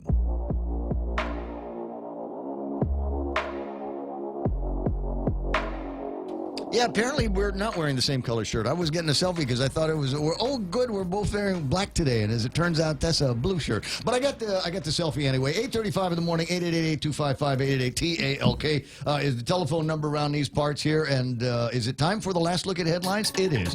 With news from the Guam Daily Post, here's Mana Silva Tyron. The Chamorro Land Trust Commission will hold the first of a number of town hall meetings this week. This one on Friday will be to focus on issues dealing with CLTC land. Southern residents from Agate, Inarajan, Maritzo, PD, Santa Rita, Talafofo, Pneumatic, and Jotnyo will all be invited to give their input. That meeting will be on October 25th at Sagambasita in Agate. Investigators have identified persons of interest in their investigation into the murder of the Yap Attorney General. Rachel Bergeron was gunned down outside of her home last week, and while they haven't released the names of the suspects, they do say that they have made strides in closing that investigation. Bergeron was an American national working in Yap. And they're looking to fill 700 jobs, and a job fair will be held today at the Agana Shopping Center. The Guam Census Office is recruiting people to help conduct the 2020 census. The job fair today will be from 10 a.m. until 3 this afternoon. And those are your headlines from the Guam Daily Post. I'm Mana Silva Tyron. Well, thanks very much, Mana Silva Tyron. It's 8:36 in the morning, and that is iConnect time. And if you're looking for a job, they are hiring over at iConnect. They're looking for self-motivated, energetic, outgoing communicators for their corporate sales team. So if you've got some sales experience, excellent communication skills can work as a team. They encourage you to apply. Drop off your resume or email it to hr@iconnectguam.com or drop it off at iConnect's main office or at the Micronesia Mall. Applications are available there as well. iConnect, an equal opportunity employer. Hulu is all your TV in one place, plus more. Watch thousands of hit shows, movies, and award-winning Hulu originals for only $5.99 per month. It's TV without the cable contract and the freedom of on-demand streaming. Get current network shows from ABC, CBS, NBC, and Fox, and binge watch every season of your favorite cable shows. Premium Hulu viewing is brought to you by Proline Automotive and AB Sports, Guam's store for Nike. To advertise on Hulu, call Choice Digital at 989-0042. Wait, what are we auditioning for? Is Mana Silva Tyron? Who you say? Ernest Choco is putting on another production. This one is the Broadway musical Christmas show. So the auditions, I'm just seeing it on Facebook, it starts today. Let me try to make this bigger. At 7 p.m. at the Agana Shop. No. This one is at the Department of Education's first floor conference room from 7 to 9. Okay, and it's a Christmas what? A Broadway musical Christmas. Oh, I don't know anything about Broadway. That's Mike's department. Gates putting on this show with the Department of Education and Agana Shopping Center, and it's being directed by Ernest Choco. Okay, all right. Well, he did most recent Mamma Mia was one of his plays. 8:38 in the morning. All right, I'm gonna let you cut and do whatever it is that you do. Actually, you know what Mana does when she's not here? Oh my gosh, what? Raymond. It's not like I have pictures of it. So, You better. so like what? What? Thank you for not taking pictures because I was really calackous when you pulled up. There was gardening going on yesterday, and she's whipping the flowers and I was mowing the orchids lawn, and then I blew the lawn, and he drove up, and it was really pretty. So I got to show off. It was the yard's looking really, really good. All right, so you go finish whatever yard work you got today. 8:38 in the morning, and I'll be right back. Oh, am I supposed to? We already did the I'll be right back stand. Okay, all right, go eat at Mescla for lunch today. They've got 3 cups chicken, but they've also got this Taiwanese-style beef noodle soup. It has all the favorite parts of the beef shank in it, the shank and the tendons, and they simmer it now. In fact, that's what they do, is they put the whole cow in this rich Taiwanese-style soy-based broth. Serve that up over noodles and bok choy and cilantro. Available in Agana and in Tumon at the Grand Plaza Hotel. If you want to make some reservations, I would suggest you do 969-2652. The Extra Point with Jerry Roberts of Guam Training. What can we learn from public companies that have to report their earnings every 90 days? I'm Jerry Roberts, and at 7:20 a.m. on The Ray Gibson Show, we'll look at how we might be able to apply the 90-day timeline to our own performance. You can find daily transcripts of The Extra Point at guamtraining.com. Tune in every weekday morning at 7:20 for The Extra Point with Jerry Roberts. Brought to you by Guahan Insurance Services and First Hawaiian Bank on 93.3 The Point. Yeah, see, this would be the part. It would be perfect. Look at the traffic gizmo and give them one of the best directions, the best route to get home. And it looks like just about every route will, getting into that central part of the island should be okay. Just avoid the area over by the McMobile intersection. It's busy at the intersection. It's busy on the street that takes you past Harvest. But once you're past that, everything is running clear on Roy T. DeMillon Street. The rest of Route 8 is looking pretty neat now at this time. In fact, all of the roadways are looking pretty good. Harmon Loop, maybe not so much. I don't know if there's a lot going on or why there's a lot going on. Maybe a sale over at Cost You Less or something like that. And in the downtown Upper Tumon area, you're going to see a little bit of intersection traffic. That should clear up by the time you get past St. John's. Downtown had gotten traffic from McDonald's all the way out to the Chief Kipua Loop. That area is moving a little bit slow because there's some construction in the area. Don't see anything major in front of Big Navy and anything more busy than usual over Big Navy or Navy Hospital. It's 8:41. That's right now traffic here on The Point. Oh, what's for breakfast at KFC under $3.95, you ask? What's for breakfast at KFC that's different than the other guys, you ask? KFC's chicken wrap, sausage wrap, the Colonel's chicken congee, chicken fried steak, sausage biscuit and gravy, and biscuit sandwiches made with KFC's original fluffy biscuits. All for under $3.95 and all only at KFC. Plus, with waffles and the Colonel's chicken fried rice, we've got something for everyone. So visit KFC for breakfast today. It's finger licking good.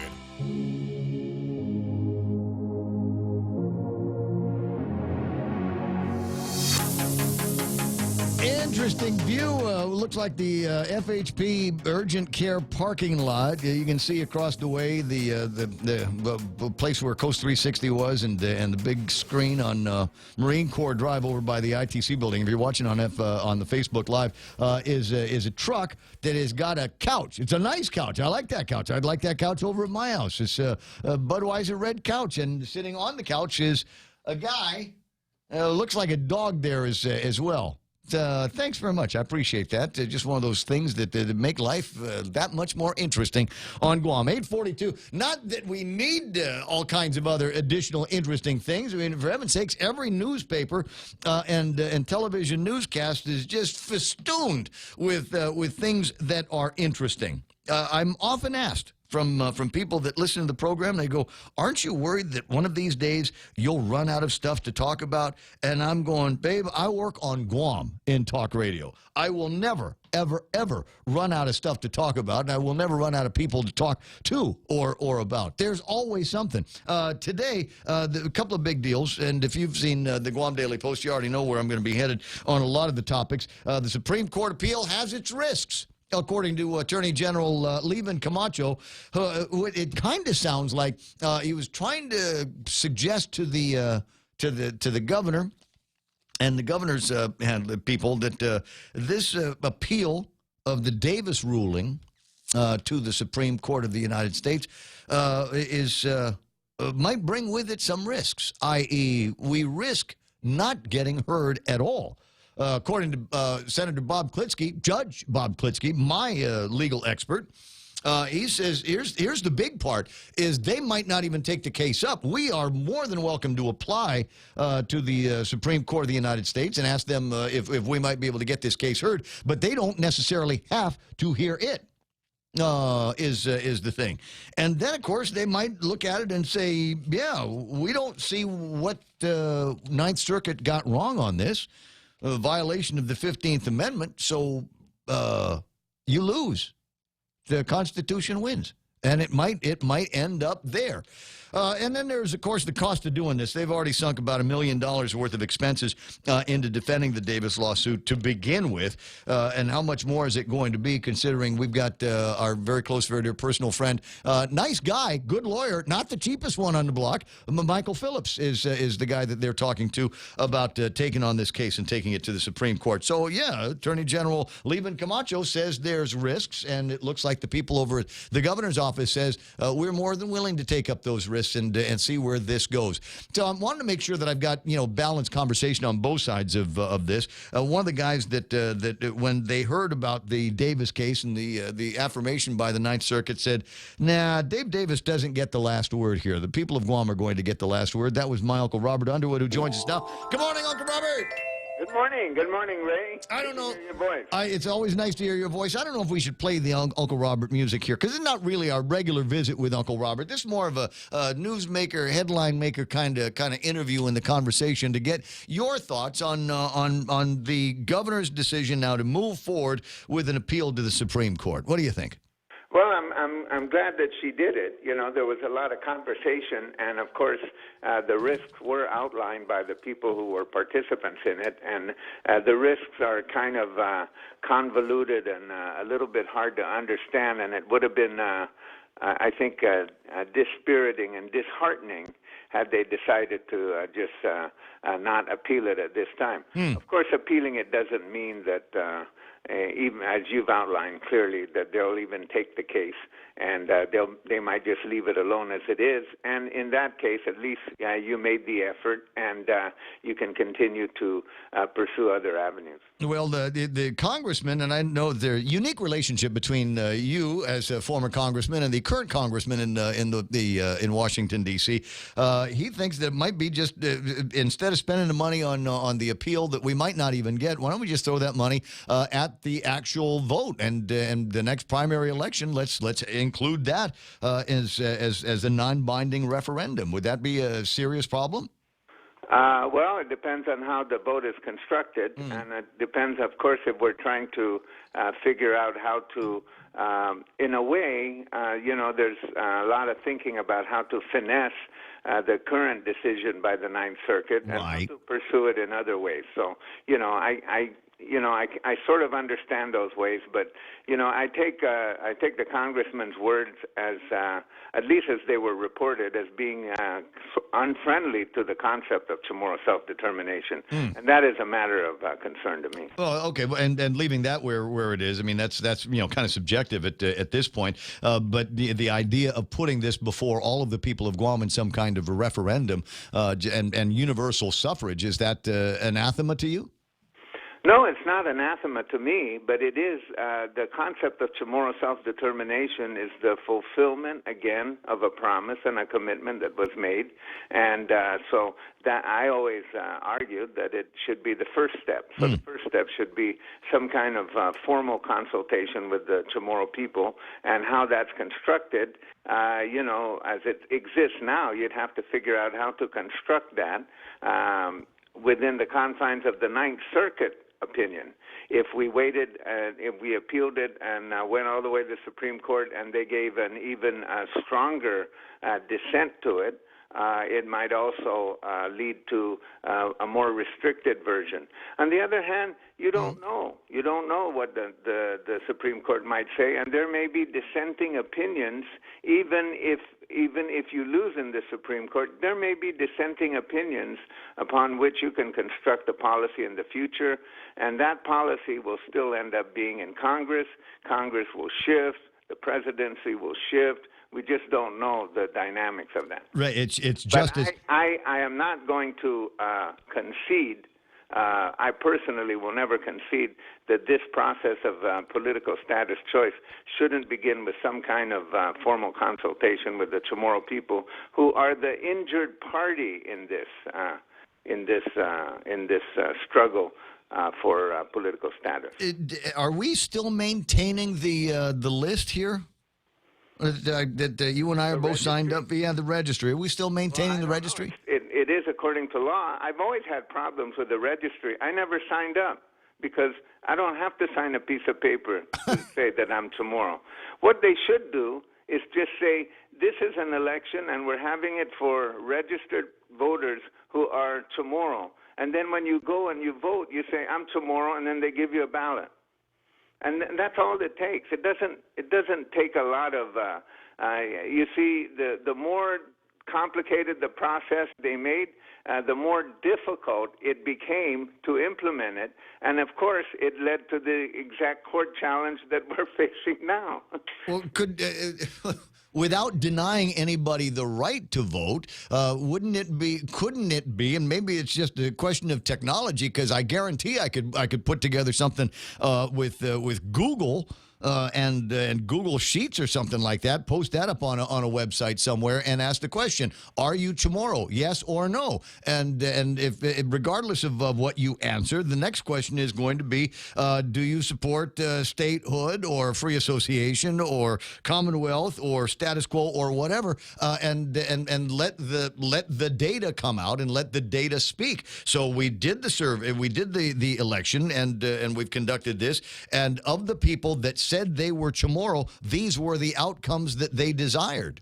And of the people that did not identify as Chamorro, these are the outcomes that they desired. Why cannot we build a referendum that looks like that, as opposed to... You could build a referendum that looks like that, but in my mind, in my estimation, that's not a consultation with the Chamorro people. In my mind, that's just a sort of a technological solution to a complex historical problem. You know, if you maintain that people have rights and that they're inalienable, then those rights have to be exercised. And you know, admittedly, the Ninth Circuit decision is based on the voting restriction, but it doesn't. It also, in a way, there are parts of the decision that allow that there is legitimate sentiment behind this process. So it doesn't apply the 14th Amendment, which is the Equal Protection Clause, which is a different issue.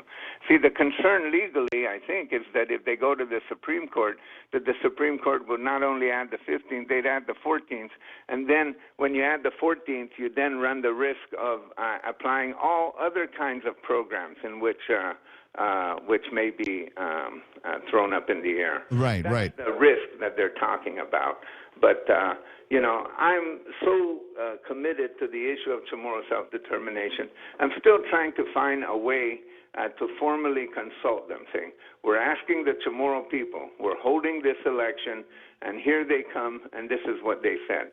And then after that, well, then that's a different issue. After that, whatever government we construct, of course everybody should participate. Of course we have a democratic ethos on this island. Of course we appreciate people who love Guam. You don't have to be on Guam for 2 days to not fall in love with it, you know. So I hear that from people all the time. Kind of like non-issues to me, because the issue really is who was denied this, and it was promised in the Treaty of Paris. And then when it was further refined in the Organic Act, they made mention to people of native Guamanian ancestry, which is really, they're talking about the Chamorro people. 852, here's a concept, and I think every married man has exercised this in the past. It's easier to beg forgiveness than it is to ask permission. Why don't we just, in the next election, include another ballot?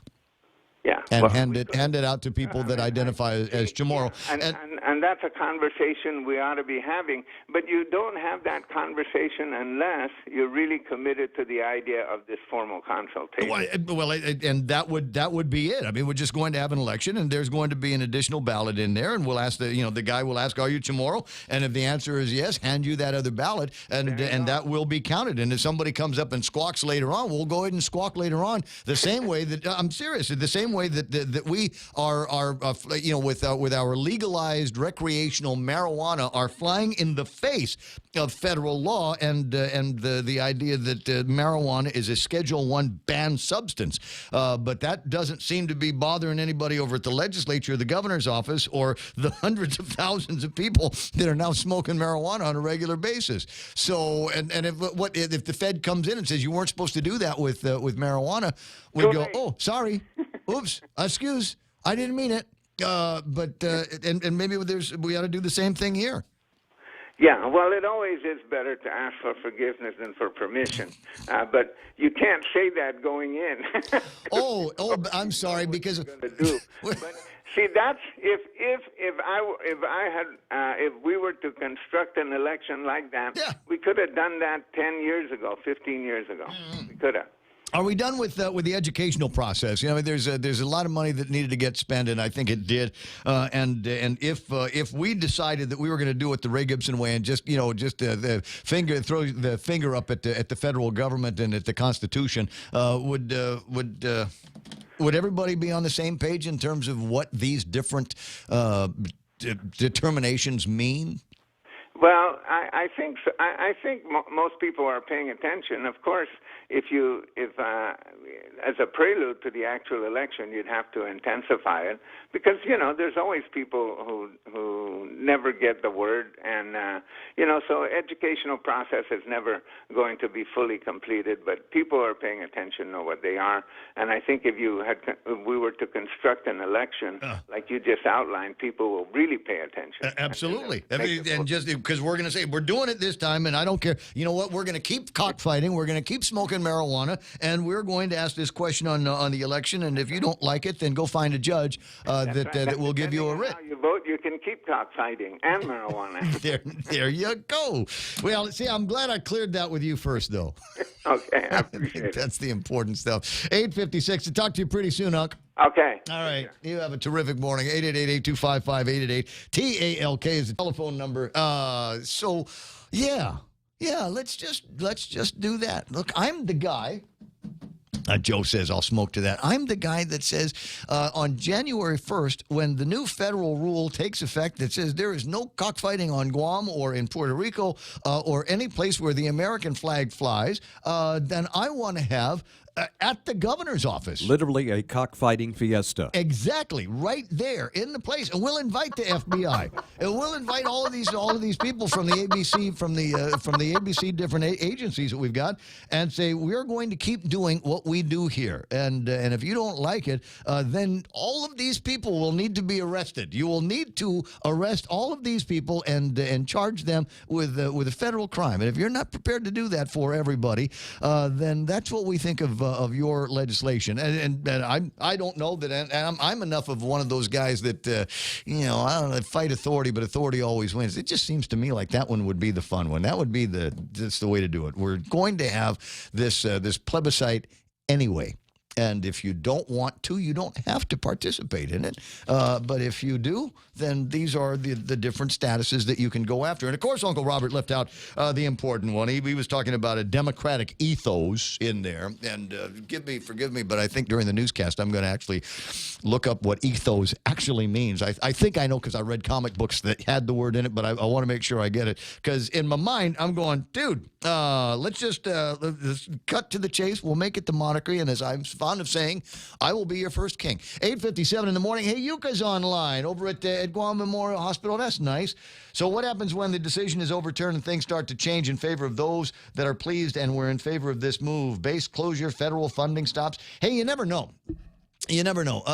There's always the concern, and I'm one of the guys that rings that concern bell. In fact, I did it last night. I was talking with a buddy, and he was decrying the van load of people from Guam that went to the United Nations and basically, gave the United States and the military a hard time in front of the United Nations, but at the same time is very happy to take all of the benefits of being a part of the union. And he says, boy, that could backfire on us. We got all these things, the war claims that we want to get through, and we want H-2Bs, and we want all this stuff that requires action by the administration and Congress. And here we are, just basically peeing on the concept over at the United Nations. Always worried that it's going to backfire on us. And it never does. Has it?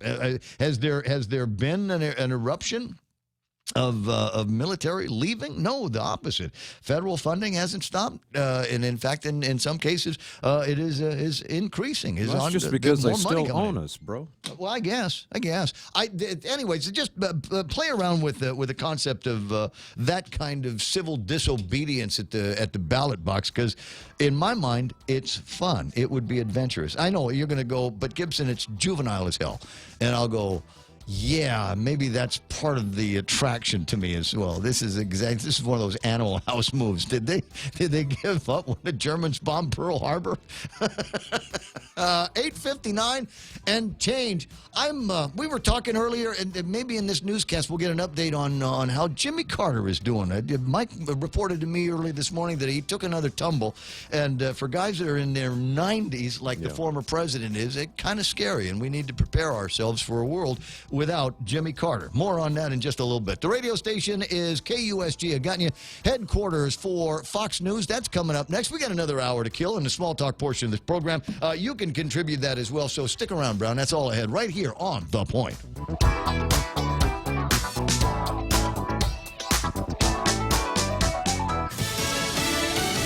A detailed account. I'm Lisa Lacera, Fox News. A former U.S. ambassador before lawmakers conducting the impeachment inquiry of President Trump with vivid details of what transpired on a phone call between President Trump and the leader of Ukraine. Sources familiar with the closed-door session tell Fox News that William Taylor told congressional investigators there were, quote, 2 channels for policymaking on Ukraine, quote, 1 regular and 1 highly irregular. Taylor, who described himself as a career diplomat, said the regular channel went through traditional State Department avenues, and the irregular channel went through the president's people, naming Ambassador Gordon Sondland, former special envoy Kurt Volker, the president's personal attorney Rudy Giuliani, and Energy Secretary Rick Perry. Fox's Catherine Herridge at the Capitol. Some lawmakers said the testimony from Taylor filled in gaps from the testimony of other witnesses.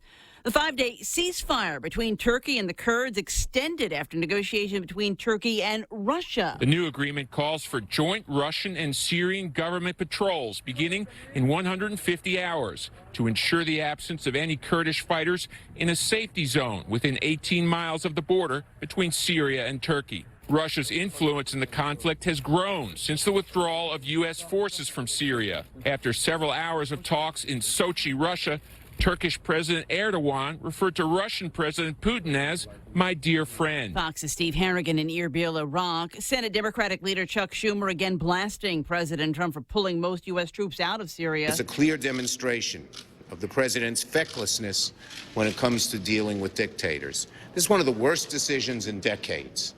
It puts Americans here in the homeland in danger. The chair of the Senate Foreign Relations Committee says sanctions could be imposed on Turkey for its actions against the Kurds. America is listening to Fox News. Half a day. Security Title is honored to join in sponsoring Ray Gibson on The Point. I'm Jade Uggan of Umatic, and this is where I start my day. Listening to the voices of our community and sharing thoughts about issues that affect all of us. It all boils down to our people and our land. Protehi itanonmo. Protect your land. When purchasing or refinancing your home, remember to call the professionals at Security Title, just like you call Ray Gibson in the morning. I'm a working mom and could really use more hours in my day. Thankfully, my non-electric Kinetico water treatment system has simplified my life. It's easier to clean my home with Kinetico conditioned water. No more scrubbing tubs or wiping water spots. Cleaners work better and last longer. And all the Kinetico drinking water we want is right here. No more lugging home bottled water. All this, and I'm saving money too, thanks to Kinetico. American Water Tech, a passion for improving lives through better water. Two University of Connecticut students charged for shouting a racial slur outside campus apartments. Police say Ryan Mukaj and Jared Corral both face a misdemeanor ridicule charge that could carry a year in prison. Cell phone video caught the men shouting the N-word and more offensive language as they walked.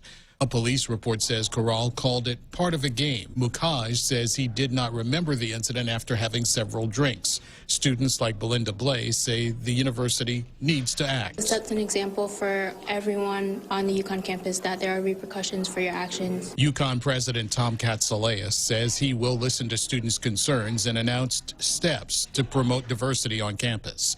Gernal Scott, Fox News. A former guidance counselor at Indiana High School taking legal action after being fired over her same-sex marriage. Shelley Fitzgerald has filed a federal lawsuit naming the Indianapolis Archdiocese on Roncalli High School. She claims she was discriminated against and faced retaliation due to her sexual orientation. Major League Baseball investigating an interaction involving a Houston Astros executive and reporters following the team's ALCS win. The Houston Astros calling a Sports Illustrated report surrounding assistant GM Brandon Taubman misleading and completely irresponsible. In the piece, a group of 3 female reporters alleged that Taubman taunted them about pitcher Roberto Osuna's domestic violence allegations, screaming, "Thank God we got Osuna," in their direction half a dozen times. Witnesses note one reporter was wearing a purple domestic violence awareness bracelet at the time. Taubman apologized for the locker room celebration, saying his overexuberance was about winning the American League pennant, not about Osuna's past accusations.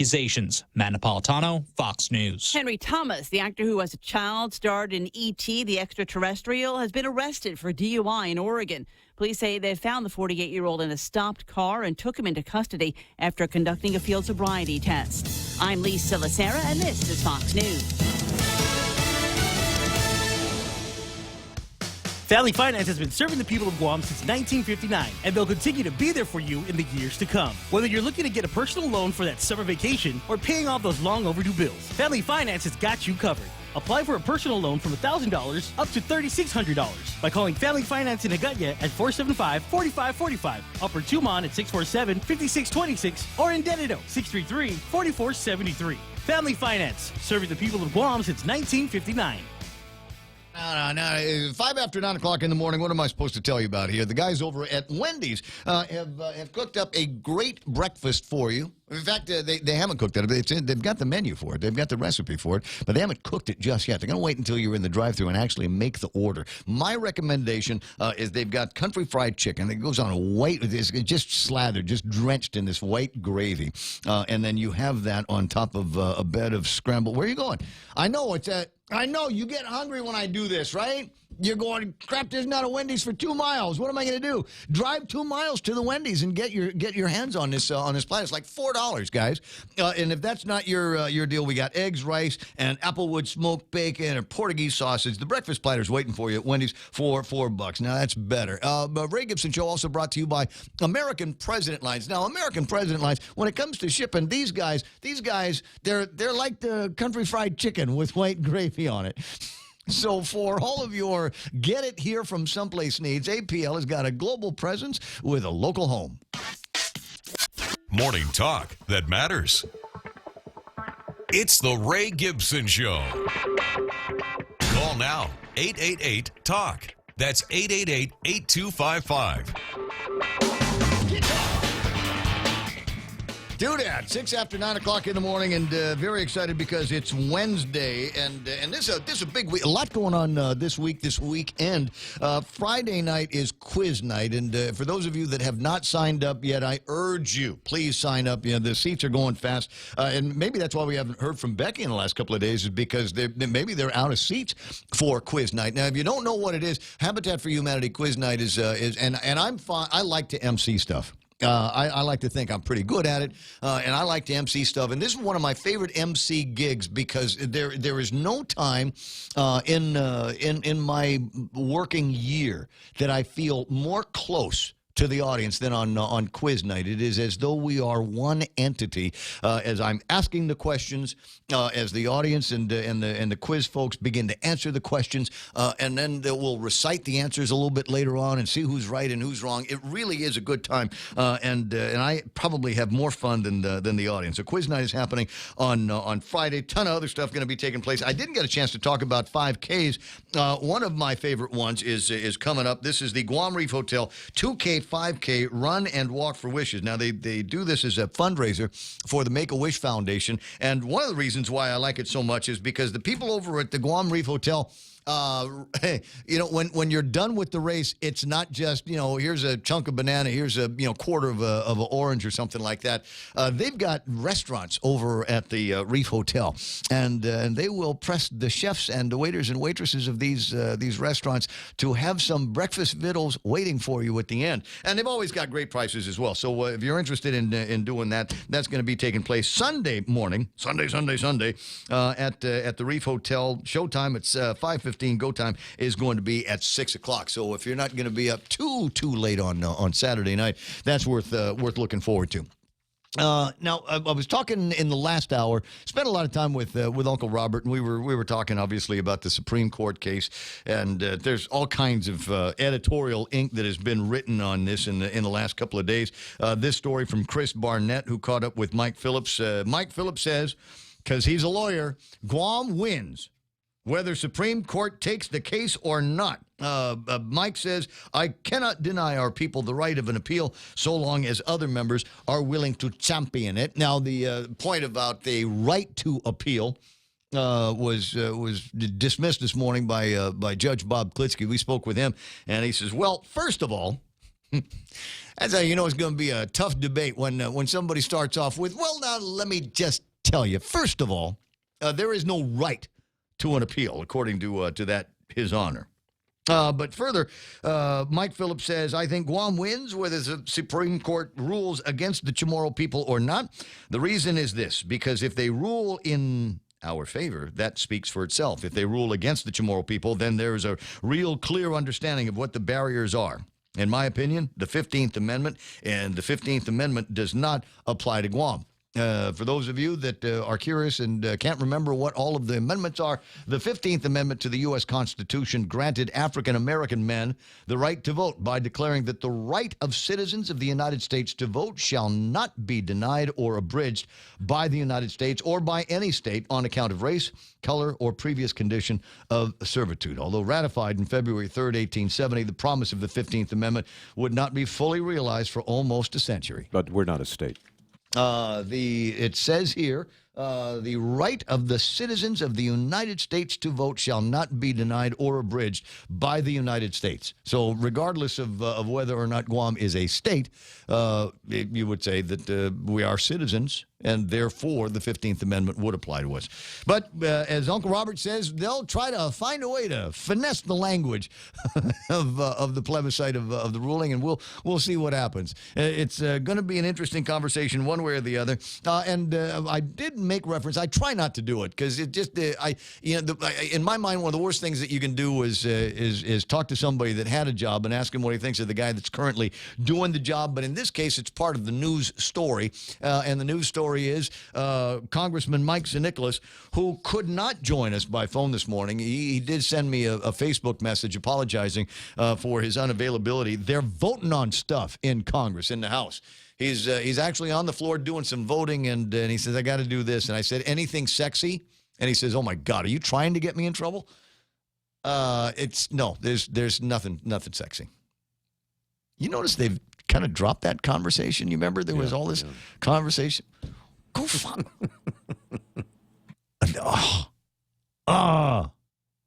Right?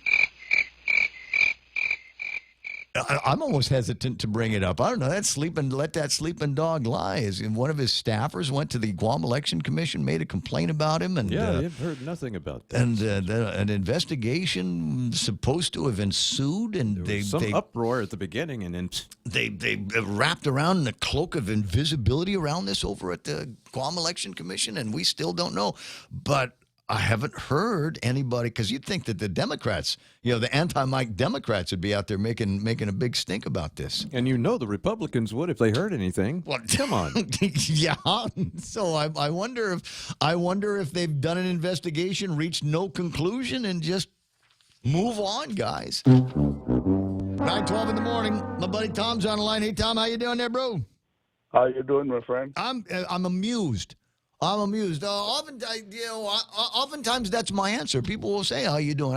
I'm amused. There's all kinds of stuff that I don't know that I've got a big personal stake in. I don't know if it's going to make any difference in my power bill or my water bill or the price of the gasoline that I've got to fill my car with today. So they got all these things. They're just kind of amusing stories and help pass the time in talk radio. What about you? How you doing? Oh, I'm all right. Except that I haven't won the lottery yet. Somebody did, because I was looking at the numbers for the Tuesday lottery, and last week, I want to say lottery numbers were, I write them down. I don't always refer to them on the radio, but last week, the lottery numbers, it's $2.3 million in tax refunds. I might have it somewhere else then. But I was looking at the numbers on the Tuesday lottery, and there it is. $1.2 million was the jackpot for last night. The jackpot for Thursday night, tomorrow night, is going to be $4.8 million. In the last few weeks, those numbers in both of those lotteries have been significantly higher. So it ain't you, but somebody is winning some lottery dough, bro. Anyway, my call is not sexy unless there's a woman in the Supreme Court. Anyway, I want Ruth Bader Ginsburg. My way of thinking, but here's my take on that appeal. I really don't like what our governor is trying to do. I don't want this appeal to go to the Supreme Court, because the way I see it, Ray, is that we, the people of Guam, are always asking or even demanding that we be treated equally, just like any other citizen in the mainland. But why now are we not treating? Why aren't we treating people here in Guam equally? And the reason why I say that is that we are not treating everybody here equally when it comes to the plebiscite that we're supposed to have. I want everybody to be able to vote in this plebiscite, whatever race or religion or sex they are. And the way our plebiscite law is written now, we're not treating everybody equally. But yet we, the people of Guam, are demanding that we be treated equally just like any other citizens in the mainland. We cannot have it both ways, Ray. That's the way I see it. And I want people to tell me that I'm wrong. If they feel I'm wrong by saying those things, I want people to call in on the radio and tell them that Tom is wrong. Okay. Shut up. Tom says sell out. Well, I hear that from people. I just, roll my eyes and move on in the other direction. At the end of, think about this now. Even if we were to, as Uncle Robert say, finesse this, we still have to get through which one of these items, which ones of these forms of self-governance are we going to have? What will it end up being, and then what's it going to take to get there from here? But in our lifetimes, in what's left of our lifetimes, do you suppose, even if we had a referendum that we could say is representative of the voice of the people, and whether you want to say it's all people or just the Chamorro people that my background, half of me is from, do you think that there will be, as soon as that's done, rainbows shooting out of our eyes? We will be bumping into each other because we're levitating in the streets. Do you think that we will almost immediately be able to jump into whatever form of self-governance that we desire, that we choose, and then go on blissfully with our lives? Or do you think that that will just be the beginning of another decades-long row?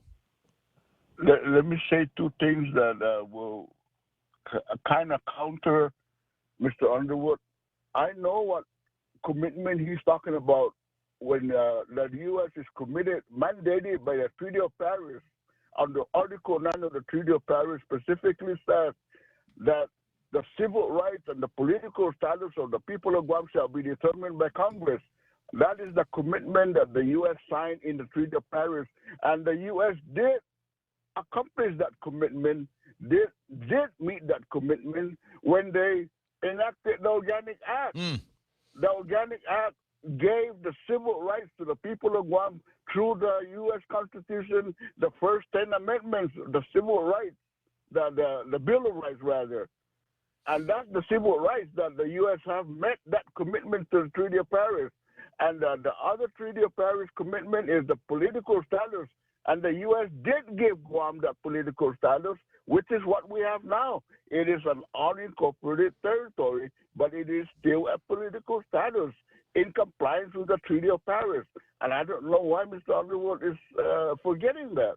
And also remember that the Chamorros, even before World War II, were already given a choice, and they're the ones who requested Congress. We sent the Chamorros back then, even before World War II, sent representatives to Washington to request that the people of Guam be given a U.S. citizenship status.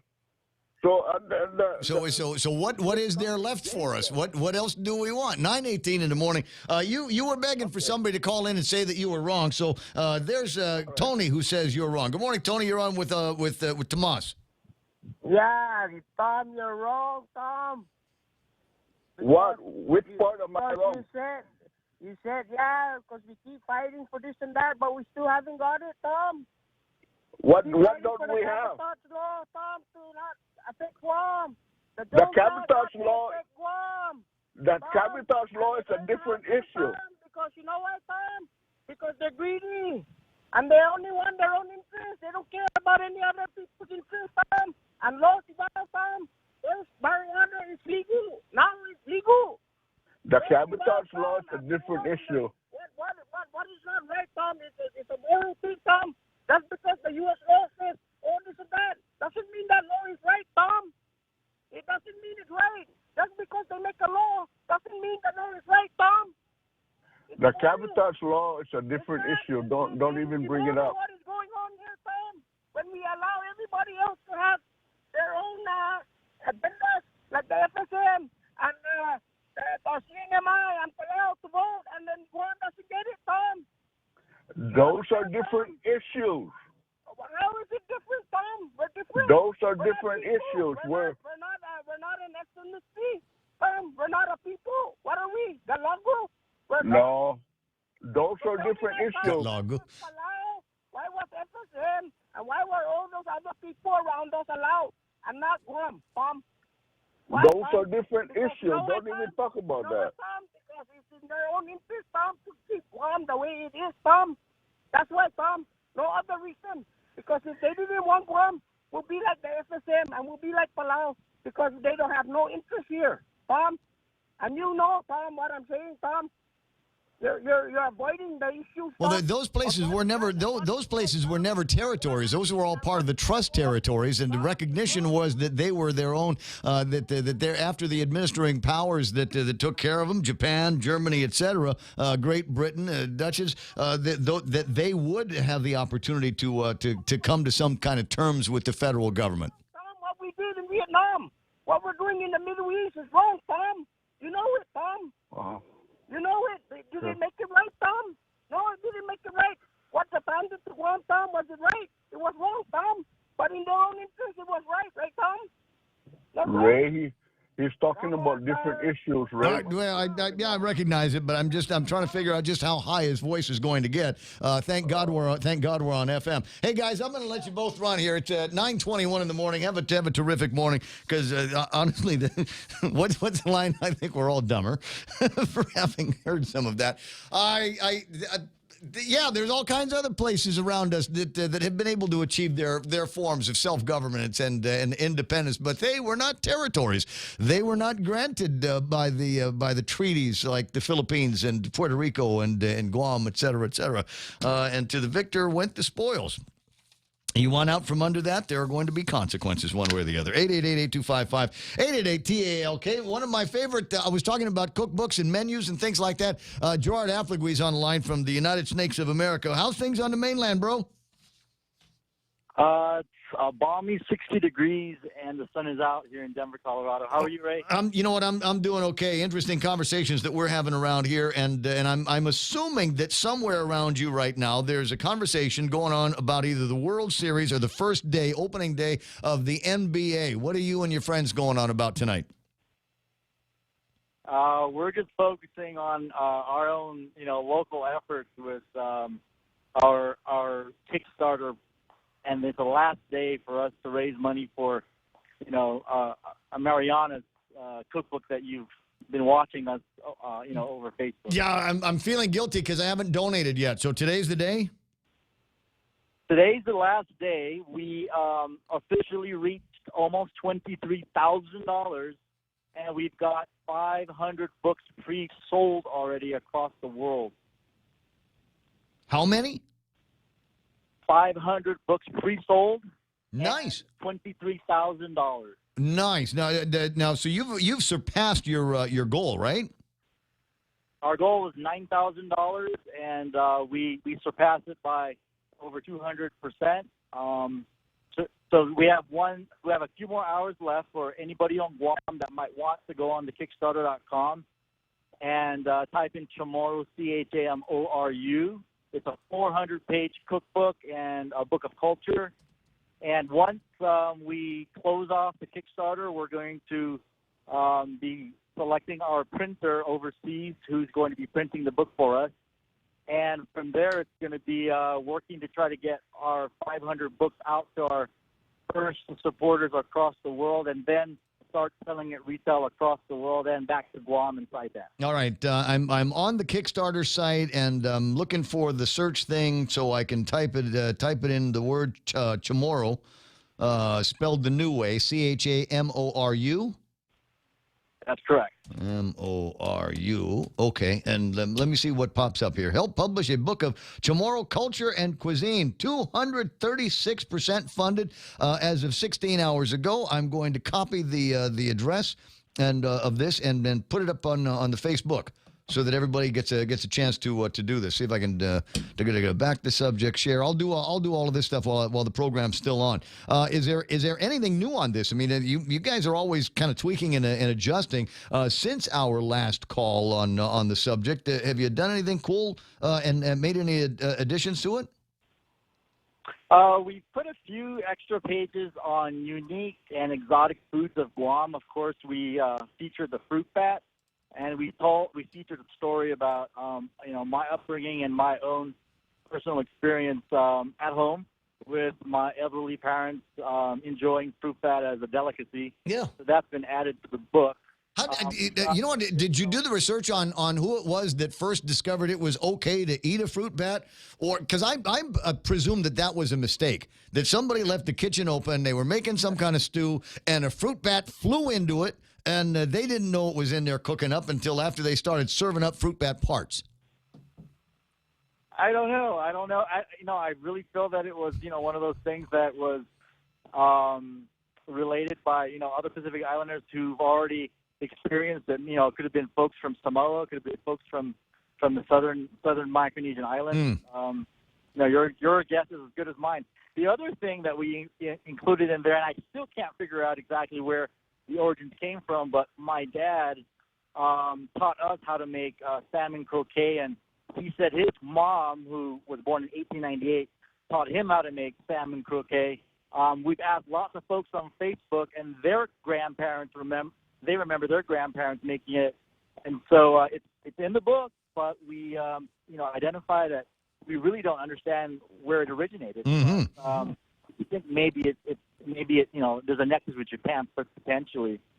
Yeah, well, yeah. Considering the salmon is not, you can't go to the streams and the rivers in the central parts of the island and catch salmon there. So how did something like salmon croquet make its way out to Guam? I'm wondering if how much of that had to do with people that came to Guam on those original ships after the Navy came in and said that told the Spaniards there was a war and you lost, we're taking over, and all these guys on the ships brought with them their recipes from home. Could have been, and those are some interesting stories that we're trying to feature in the book to tell our story, which is a legacy that we're trying to preserve, and we're very excited where we are today. This has been over 2 years since we've been doing this, and we're just about 3 months left before we get this book to our printer, and we're also submitting this book for an international cookbook award. Mm-hmm. That's going to take place. I believe the deadline is November 15th, and there's going to be a summer announcement of winners for different categories. Nice. So we're submitting this in for a category for the Pacific Islands. All right, 9:27, and so trying to keep up with the times here, and I noticed as I was on Facebook yesterday, the people over at Payless, who just opened a new place by my house, I'm very happy about that. The people over at Payless were putting together a recipe. It's a little video recipe of sushi bake. And so I'm wondering, because I'm starting to see that more and more on fiesta tables around here. More and more people are making sushi bake because it's easy. It's rice and furikake and imitation crab and stuff like that. So I'm wondering, are you as current as that, with the new additions on the fiesta tables? I want to tell you that what we've done, my wife and I, is we've identified about 3%. So we've got about 115 recipes. 3% of them are new recipes that we came up with that work really, really well, not only with Chamorro food, but also we tried to tailor it so that it kind of serves the millennial taste and desires. So yeah. I want to say that that's the extent that we're doing it, but with respect to the new items that are making their way onto the fiesta tables, we're saving that for our second edition that we're planning to push out once we push out the first edition. I got you. All right. Well, I've posted the link up on the site.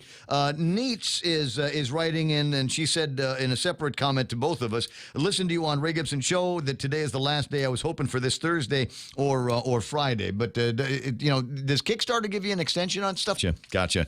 All right. Well, everybody get moving on that. Gerard, thanks very much for the time. Big kiss to the wife, and I'll see you when you come home. Thanks, Ray. We appreciate it. Anytime, brother. Anytime. 888-8255 is the telephone number around here. Nice that we get that conversation here. It's not anti-U.S., not anti-Chamorro. It's everything. It's pro everybody. I've been never against anything, for everything. And when you got a guy like Gerard and his family, and they live off island, but they still feel that tug. That man, I gotta find a way to honor and respect the culture, and even as far away as it is in Denver, Colorado, where marijuana is legal. Can you imagine the distraction? I mean, I'm just saying, guys. If you were in Denver, if you'd have had an idea with marijuana being as legal and as accessible there, you probably A, would have forgotten it, and B, would have never gotten around to doing it just because there's so much smoke to be had. At least that's the way it works in my head. 9:30 in the morning, and let's call that iConnect time. If you're looking for a job, they may have a position open for you at iConnect. They're looking for self-motivated, energetic, outgoing communicators. Tom! I gotta make that noise. That's Janae is saying that's the name that's going to be in her head. She's going to call everybody, Tom! Tomas. You got to say it with a really high-pitched voice. How did he get that high? There's a certain way you got to sit. Anyway, I was talking about a job over at iConnect, looking for the right people to be part of the corporate sales team. So if you've got experience in sales, can you communicate and can you work as part of a team? They want you to apply. Grab an application at iConnect's main office at the Micronesia Mall, or if you just want to start off with a resume, send it to hr@iconnectguam.com or drop it off at the main branch or at the Micronesia Mall. iConnect is an equal opportunity employer. Hey, do you know what time the bank closes? I need to deposit my check. You know you can do that from your phone. I can? With Bank of Guam's mobile app, it's easy. Just endorse the back and snap a pic to deposit it into your account. You can do this from anywhere, anytime, which means no rushing to catch the bank and no lines. With Bank of Guam's mobile app and online banking, we're always open. Visit bankofguam.com for more information. Bank of Guam, the People's Bank. Member FDIC. Hulu is all your TV in one place, plus more. Watch thousands of hit shows, movies, and award-winning Hulu originals for only $5.99 per month. It's TV without the cable contract and the freedom of on-demand streaming. Get current network shows from ABC, CBS, NBC, and Fox, and binge watch every season of your favorite cable shows. Premium Hulu viewing is brought to you by Proline Automotive and AB Sports, Guam's store for Nike. To advertise on Hulu, call Choice Digital at 989-0042.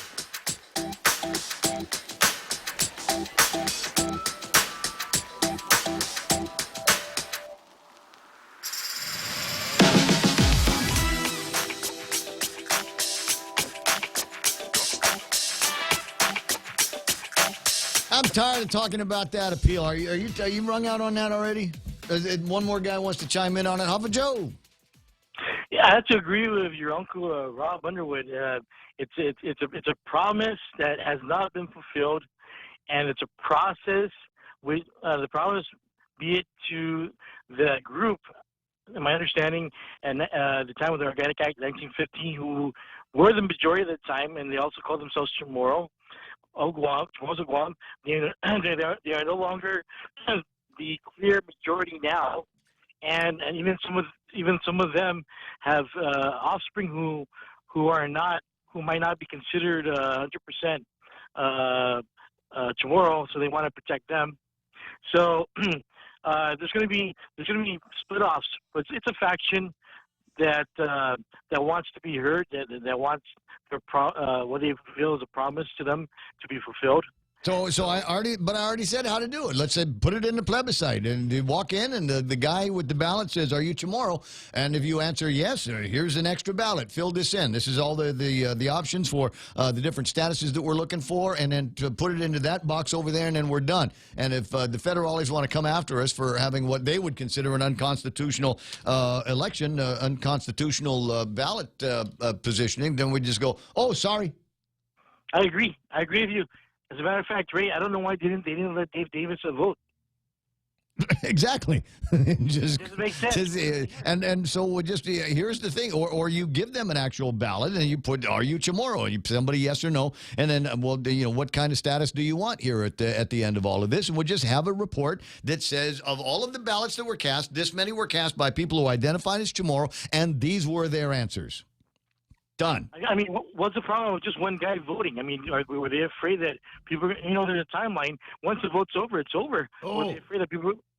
Yeah, I'm sorry, Joe Cruz with a very important point. If you answer yes when they ask you if you're Chamorro, then you automatically fail, no ballot for you. You have to say again.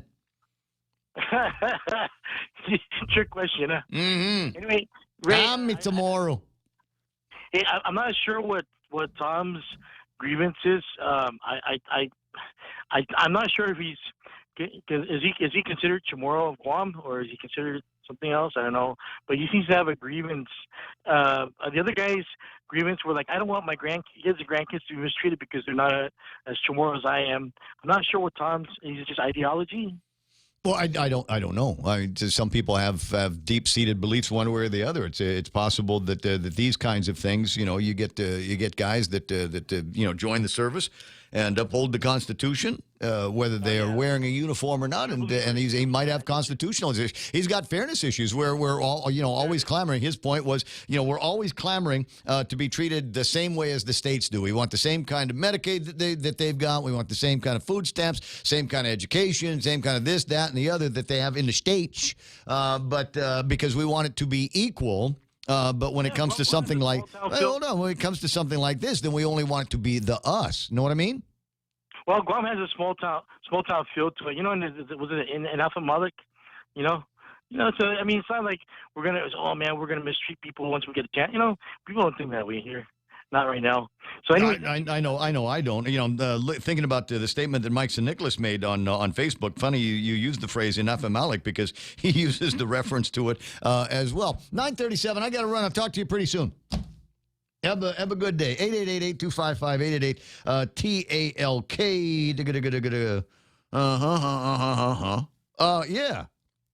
Romy, I'm going to read this. Hey, was heading up to Home Depot, listening to your show. You kind of gave me a bit of motivation to do some blogging today about the Mike Nicholas thing. Since you brought it up, you and Troy actually saying it's dead. It's not. Last week they did interviews at GEC, had more scheduled for Monday this week, but okay, got it. So maybe we'll see something else. Appreciate that because there was a conversation. It was a big conversation. Everybody all caught up in the gossipy parts of the conversation because what's his name made these allegations about Mike Nicholas, took the complaint to the Guam Election Commission, and then voila. Nothing. I didn't hear anything about it, but apparently there might be some movement. If you want details on it, keep your eye at Guam Blog and on what Romy is writing about. There could be something on his blog in the next couple of days. We'll see what happens. 9:37 in the morning, and then there's the other stories that I haven't had a chance to talk about here today. One of them being the 62 days till Christmas. This is actually an item in my table of contents today. I'm only bringing it up so that we can do that again. But no, it's not true. I'm only bringing it up because this is one of my favorite and blessed parts of the year, and I'm really, really looking forward to it. And for those of you that are curious, I wear a size medium shirt, currently a 32 waistline, and I like it tight, guys. I like it tight. So you know, Zara, Tommy Hilfiger, Polo, whatever. If you've got some additional money, that's just thinking about, you know, your favorite radio guy. That'd be fine. Otherwise, start thinking about people in your family and just getting through that process. We are so tantalizingly close. I can close my eyes and be a little kid again, thinking, okay, it's the progression. You get to a certain age, and all of a sudden it becomes meaningful. There's Halloween, and there's Thanksgiving, and then there's Christmas, and then there's New Year's, and I think Christmas is my favorite day of all. So I'm looking forward to a delightful Christmas season here, and I suppose the reminder to you that you got to start thinking about the shopping and the gift buying and wrapping presents, and try to think about somebody maybe that's having a hard time with things. I know that there's a bunch of different charities and outfits around here that will be clamoring for your attention, but work on that. And another one that is kind of small time. And definitely fits in the small talk portion of the program. Did you know that we were in a meteor shower last night? I had no idea. I was in bed by about 9:30.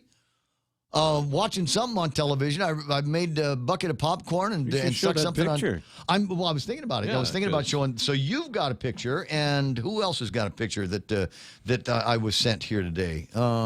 James Howard actually sent a video. Yeah, and I really, he suspects it's a UFO, but I think it is the ISS. Yeah, I don't know how much of this is going to be able to you're going to be able to make out. Yeah, it's going to be pretty tough. But there is a little bit of a dot right above the apartment complex there, and that's the ISS. What happened is, knowing that there was a meteor shower, my car's warming up, and I'm sitting out there in front of the apartments, and I roll my windows down, and I'm just kind of looking up, seeing if I could see some meteors, and I'm looking at the moon, and there's this bright dot just moving northeast across the sky.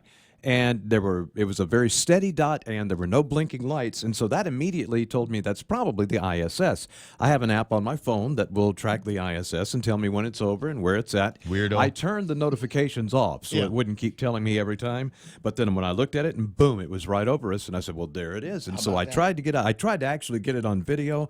It wouldn't work, in a moment of panic, oh my God. But I managed to get the picture. Yeah, and now there's video. If you go to James Howard's page on Facebook, you'll be able to see an actual video, and you can see basically what Mike is talking about, and it is something that is kind of goofing off on the screen. But notice it is going in a totally linear direction. It's not juking and or anything like if it was a UFO, it would do these tantalizing moves and something likely, that so you so. go, oh yeah, it's not just a satellite. It's not just the International Space Station, love, that's out there. But as a ham radio guy, one of the reasons why we like to have an ISS app, or at least know where the ISS is because depending on whether the guys are busy or not aboard the space station, they'll talk to you. I see. So Nice. you go up on one frequency and then back down on another. And it's not like you need a high-powered amplifier to get this done. You can do this with a handheld. Yeah, I was going to say, and Yeah, just line just of a sight. handheld transmitter, because it's line of sight. It's right up there. It's a straight line between here and there, and it's not all that many millions of miles away. And so, and it doesn't take any time. So you get guys, and if you look it up, if you are so motivated, I mean, if you're enough of a geek to look this up, there are pictures that you can see of guys with an antenna that beams off in one direction at one frequency, and another antenna that would receive at the other, and you kind of hold it with your hand, because the thing ain't on the horizon for an awful long time. No, it's not. Yeah. So you got to get the communications done as quickly as you can, and then, like I said, you've got to do this. You're transmitting on one frequency but listening at another. So there's a little bit of a mind thing that's going on there as well. The one thing that did surprise me about it this morning, by the way, my first time actually ever seeing the ISS, but how quickly it was moving. I mean, the moon was about at center point in the sky, and I caught it right by the moon, and I had to scramble. I mean, I only had about 15 seconds to catch that picture right there before the thing slipped down behind the apartments and went away. Yeah, I'm looking to see if there's 17,150 miles an hour is how fast it's going. 17,150 miles an hour. It traversed the planet in almost no time whatsoever. Is the point. 17,000 miles an hour, or the speed with which I think. It's 9:43 in the morning. A few other items in the table of contents that I think might be interesting, although the only thing I could come up with about the 3 new Coast Guard cutters coming in was, I want to ride. Yeah, right. I mean, they catch submarines. I'm a media guy. Could I just, find, what do we call the guy that's in charge of the Coast Guard here? Admiral? It's not an admiral, right? I would think he is, yeah. I mean, we got an admiral for the Navy, and we got generals up at the Air Force. I don't know if there's an admiral. I think maybe a captain rank. I think it would be maritime-based rank, and he would have to have a high one to be in charge. To be 57 years old and not know this. But anyway, I'm going to see if I know a couple of people that are coasties. I might bother them to see if there's a way we can get on the cutter and see what kind of trouble we can get into. Maybe go fishing. You know what I'd like to do? I mean, honest to God, like to do? They've got big guns on these cutters. They do. You like to shoot it, huh? I'd like to shoot that gun. I would. You don't get to hold it. No. It's a big 50 caliber, isn't it? Don't they got those little cannons on the boat? I want to say they have some even bigger than that on a Coast Guard cutter. Yeah. So I mean that would be crazy fun. Just go out, take me out a couple of miles, and I won't tell anybody if you won't tell anybody, and I'll pay for the rounds. I'll give you my credit card. I'll pay for the rounds. I just like to go and ride that thing. Also like to find out what the creature comforts are, because these are we call them cutters, and it almost sounds like they're small, but my guess is that they're fairly large ocean goers, and kind of like to see what the quarters are like on that. What would it be like riding around on one of those things? No doubt there are people listening right now that have been in the Coast Guard, have been on those cutters, saying you ain't missing anything. Nate Orange says Commandant. Chris Chip says Commandant of the region, and Dennis Bensour says 32-inch waist. I need to cook more for you. Hey, Carl, how you doing? Hey, good morning, Ray. So before I forget, there is one other item on the table of contents that I think is interesting. So interesting, I clipped it out. There's a newspaper ad that was taken out by the iLearn Academy Charter School. They're having a notice of a business meeting that is going to be taking place tomorrow at the iLearn place in Ukadu, and that will start at 10 o'clock in the morning. And no doubt, the number one item on their agenda is how they can get the same treatment out of the government of Guam and the DOE as the Guam Academy Charter School, the Guahan Academy Charter School. And the answer is you have to be Judy Wanpat. Yeah, I have a niece with a daughter that goes there, and she's very happy with iLearn. Well, I heard.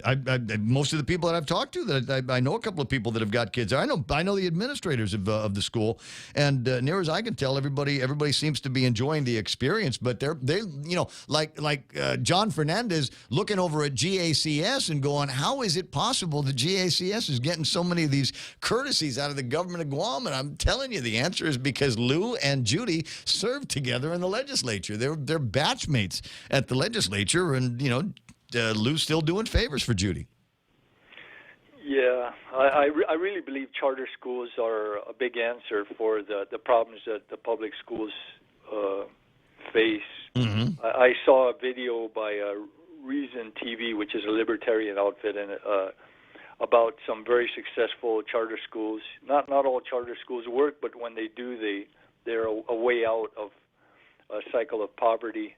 And I remember one scene in this video where there was hundreds and hundreds of families from the inner cities. These were mostly black families, and they were in a lottery to try to get into this popular charter school. Sure. And I remember in this video, this little kid crying, just tears streaming down his face because he didn't get into, he didn't win a place in this lottery. That's how desperate they are. I get it. I get it. The point, I think, of that is that people want choice. And we'd like a choice that doesn't require any additional dollars. You've got some people that say, your options here are send your kid to a public school or send your kid to a private school. You can send your kid to public school. All you got to do is buy uniforms. You send them to private school. You got to buy uniforms, pay tuition. You got to pay for the cafeteria. You got to pay for the yearbook. It's money out the hand over fist. And they want an option, which I think is why many parents pursue the concept of homeschooling. And that opens a whole other level of intensity, I think, for parents to make sure that they're in conformity with the law. And then the other is you get these charter schools where you say, I would like to be able to give my kids some kind of a choice. Personally, I'd like to reinvestigate the concept, if for no other reason, to really see what kind of stripes we have on our politicians. The concept of vouchers. I'd like to see vouchers. I think if the idea is the law says that the government of Guam has to educate all of the children of Guam, then you know what?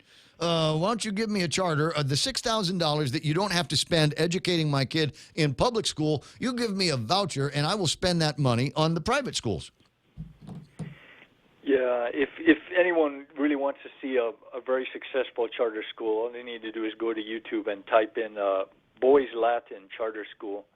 And that is a wonderful charter school. It's also in an inner city. It's all boy, and it's all, it's a mostly black school. Mm-hmm. But I mean, they have high standards. They wear, they wear ties, they wear suits. You'll get stopped walking down the hallway if your shirt isn't tucked in. They have high standards, and these kids are doing very, very, very well. To me, that's the answer for the serious problems we have in our public school system. 4 of my kids went to Benevente Middle School. I had a friend who taught all there last year, and he's told me just the serious problems. I'm not picking on Benevente. Mm. I'm just saying that certain public schools have many more problems than others, and charter schools really are the answer for me.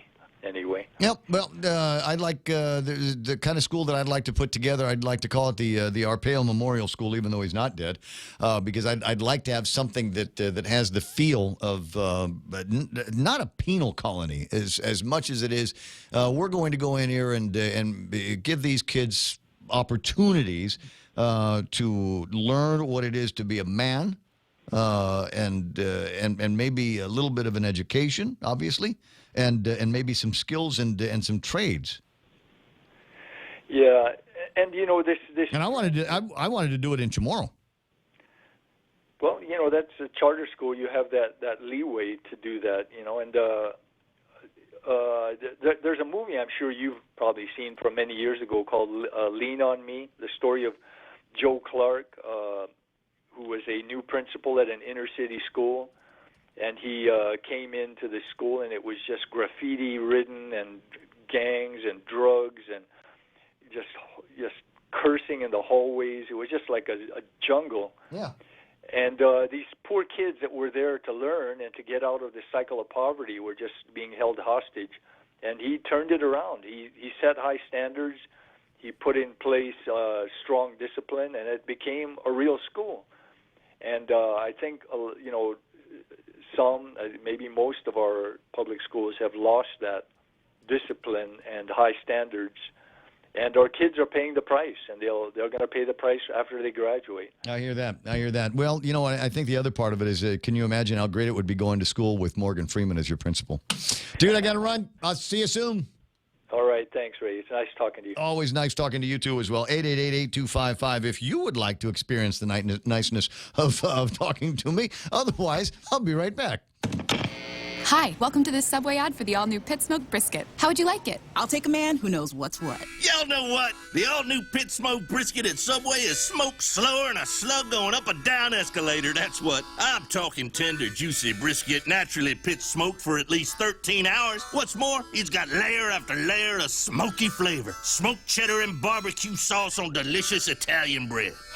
Subway, make it what y'all want, what not. Limited time only at participating restaurants.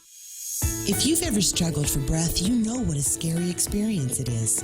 Whether you have asthma, emphysema, COPD, lung cancer, or another respiratory illness, the right medical treatment makes all the difference.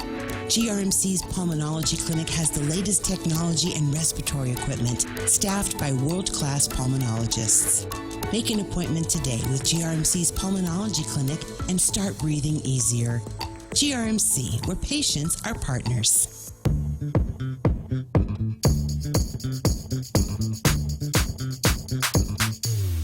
Come on now. Somebody asking online about the theme for today's program. Today's theme is Speak in Cursive Day. And people going, what do you mean by that? What does that mean, speak in cursive? You know what? If for no other reason, it's a line that I got from a friend of mine, and her way kind of apologizing for when she's had a little bit too much to drink, where all of the words that come out of her mouth make sense. I mean, as words go. I mean, she's not slurring, but they don't seem to go together the right way. They just kind of in and out and flow from one thought to the other, and it makes perfect sense when you're drunk. And when the both of you are drunk, it makes perfect sense. But otherwise, you're going, okay, well, it's like there's somebody there. It just doesn't sound like they're, actually pushing all the buttons in the correct order and the correct syntax. So that's kind of what speaking in cursive is. Now, you can also suggest that speaking in cursive is when you've got, other than speech ups in your mix, just different ways of pronouncing words when you're drunk. That's another way to do that. So I don't know why it was. It was the thought that was in my head when it was time to title today's program. Otherwise, we could have gone with something like Wings Wednesday. And I'm of the opinion that maybe today could be something like a Wings Wednesday. It has been a while since I've gone someplace and just had a plate piled high with a variety of different kinds of chicken wings. Got a great ball game coming on in about 5 minutes. Yeah, dude. That'd be wings, great with yeah, some wings, beer. buffalo wings, and a cold beer while you're watching the first game of the World Series. And as you point out, it's going to be on a television in just a little bit, and that's nice because it'll give us something to talk about when it gets to be sports time tomorrow. Yeah, it's somebody's writing at right now. Almost time, Mike. World Series and go Nationals. Who's that? Keenan McCausland. That's cool. Yeah, nobody loves behavior. my Astros, and I could care less. We were champions 2 years ago, and we're likely to be champions again this year. So y'all go on with your hate. Go home with your hate. And speaking of, I hate to categorize it that way and be able to launch from that word, but go on with your hate here. And we couldn't get him. He was on a conference call with some other big shots. But Juan Carlos Benitez, who asked me yesterday to ask Carl Gutierrez, who was on the program, hey, would the Democrats come out and actually in writing support Mike Sinicolas and the timely passage of Bill H.R. 1365? And Carl Gutierrez was he didn't sound convinced like that it needed to be done. So he kind of hemmed and hawed on the answer to that, going, well, gee, gosh, everybody knows that we're behind it. Otherwise we wouldn't have asked for it. It's not like a wish list thing. We just got to close a gap that was left open by former Congressman Madeline Ziberdallo. But the Republican Party, in an effort, I think, to stoke a fire that's already been lit. Frankly, it's already raging. and it is the fire of hate and mistrust from the Democrat Party of Guam against Mike Nicholas. They just, whatever Mike does, they're his own party. The Democrats are going to go in the opposite direction. And so GOP guys, recognizing that this is actually more fun to watch than anything else, says, do we have any more gasoline? What do we got? We got kerosene? What else do we have here that burns? Throw it on the pile. And so they've now, the GOP is asking for a pause on the local war claims bill in support, real or feigned, it doesn't make any difference. Support for Michael Nicholas and his bill, H.R. 1365. Just because it amplifies, it magnifies the degree of distance between the deep state Democrats here and the not-so-deep state, didn't sign the Unity Pledge, Mike Nicholas in Washington, D.C. Whatever we can do to amplify that, it just makes it that much better. And so there we go with that. There we go with that. So they're working through that particular day. And I wanted to get Juan on the phone about it today, but he, like I said, he was busy doing something else. And then you read the rest of the article, which is great. You go to page 4 of the Guam Daily Post. Then we bring in, not only are we just stoking the fire here, let's bring in the name of Margaret Metcalf. Pudding. Her name, and it's fun when we get this in here.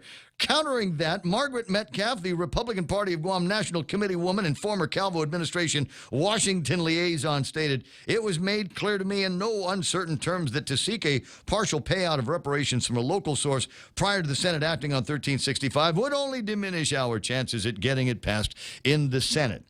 Now, the only problem that I have with that statement there is it seems to run counter to something else some of the Republicans have said, that Mike Nicholas was a liar, and said that he had talked to people in the Senate that said that would be a problem. And Tello Taitagui and a bunch of other people said, no, that never came up in our conversation. So I don't know. I don't know what's going to happen here other than to watch the continued breakdown between Mike Nicholas and other members of his own party. And what's it an attempt to do?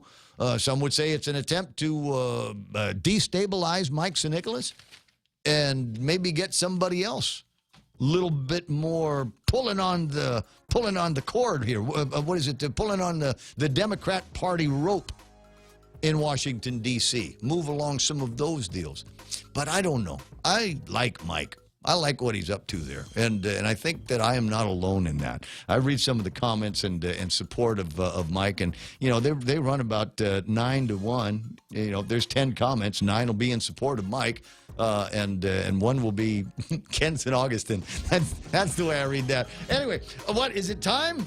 Get out of here, really? 10 o'clock in the morning already. Mike, we did it. We managed to kill another 4 hours of talk radio. I'll bet we can do it tomorrow as well. You know why? Because both the governor and lieutenant governor are here, and that means that there's going to be stuff to talk about. The radio station is KUSG, Agania headquarters for Fox News Live. This is The Point.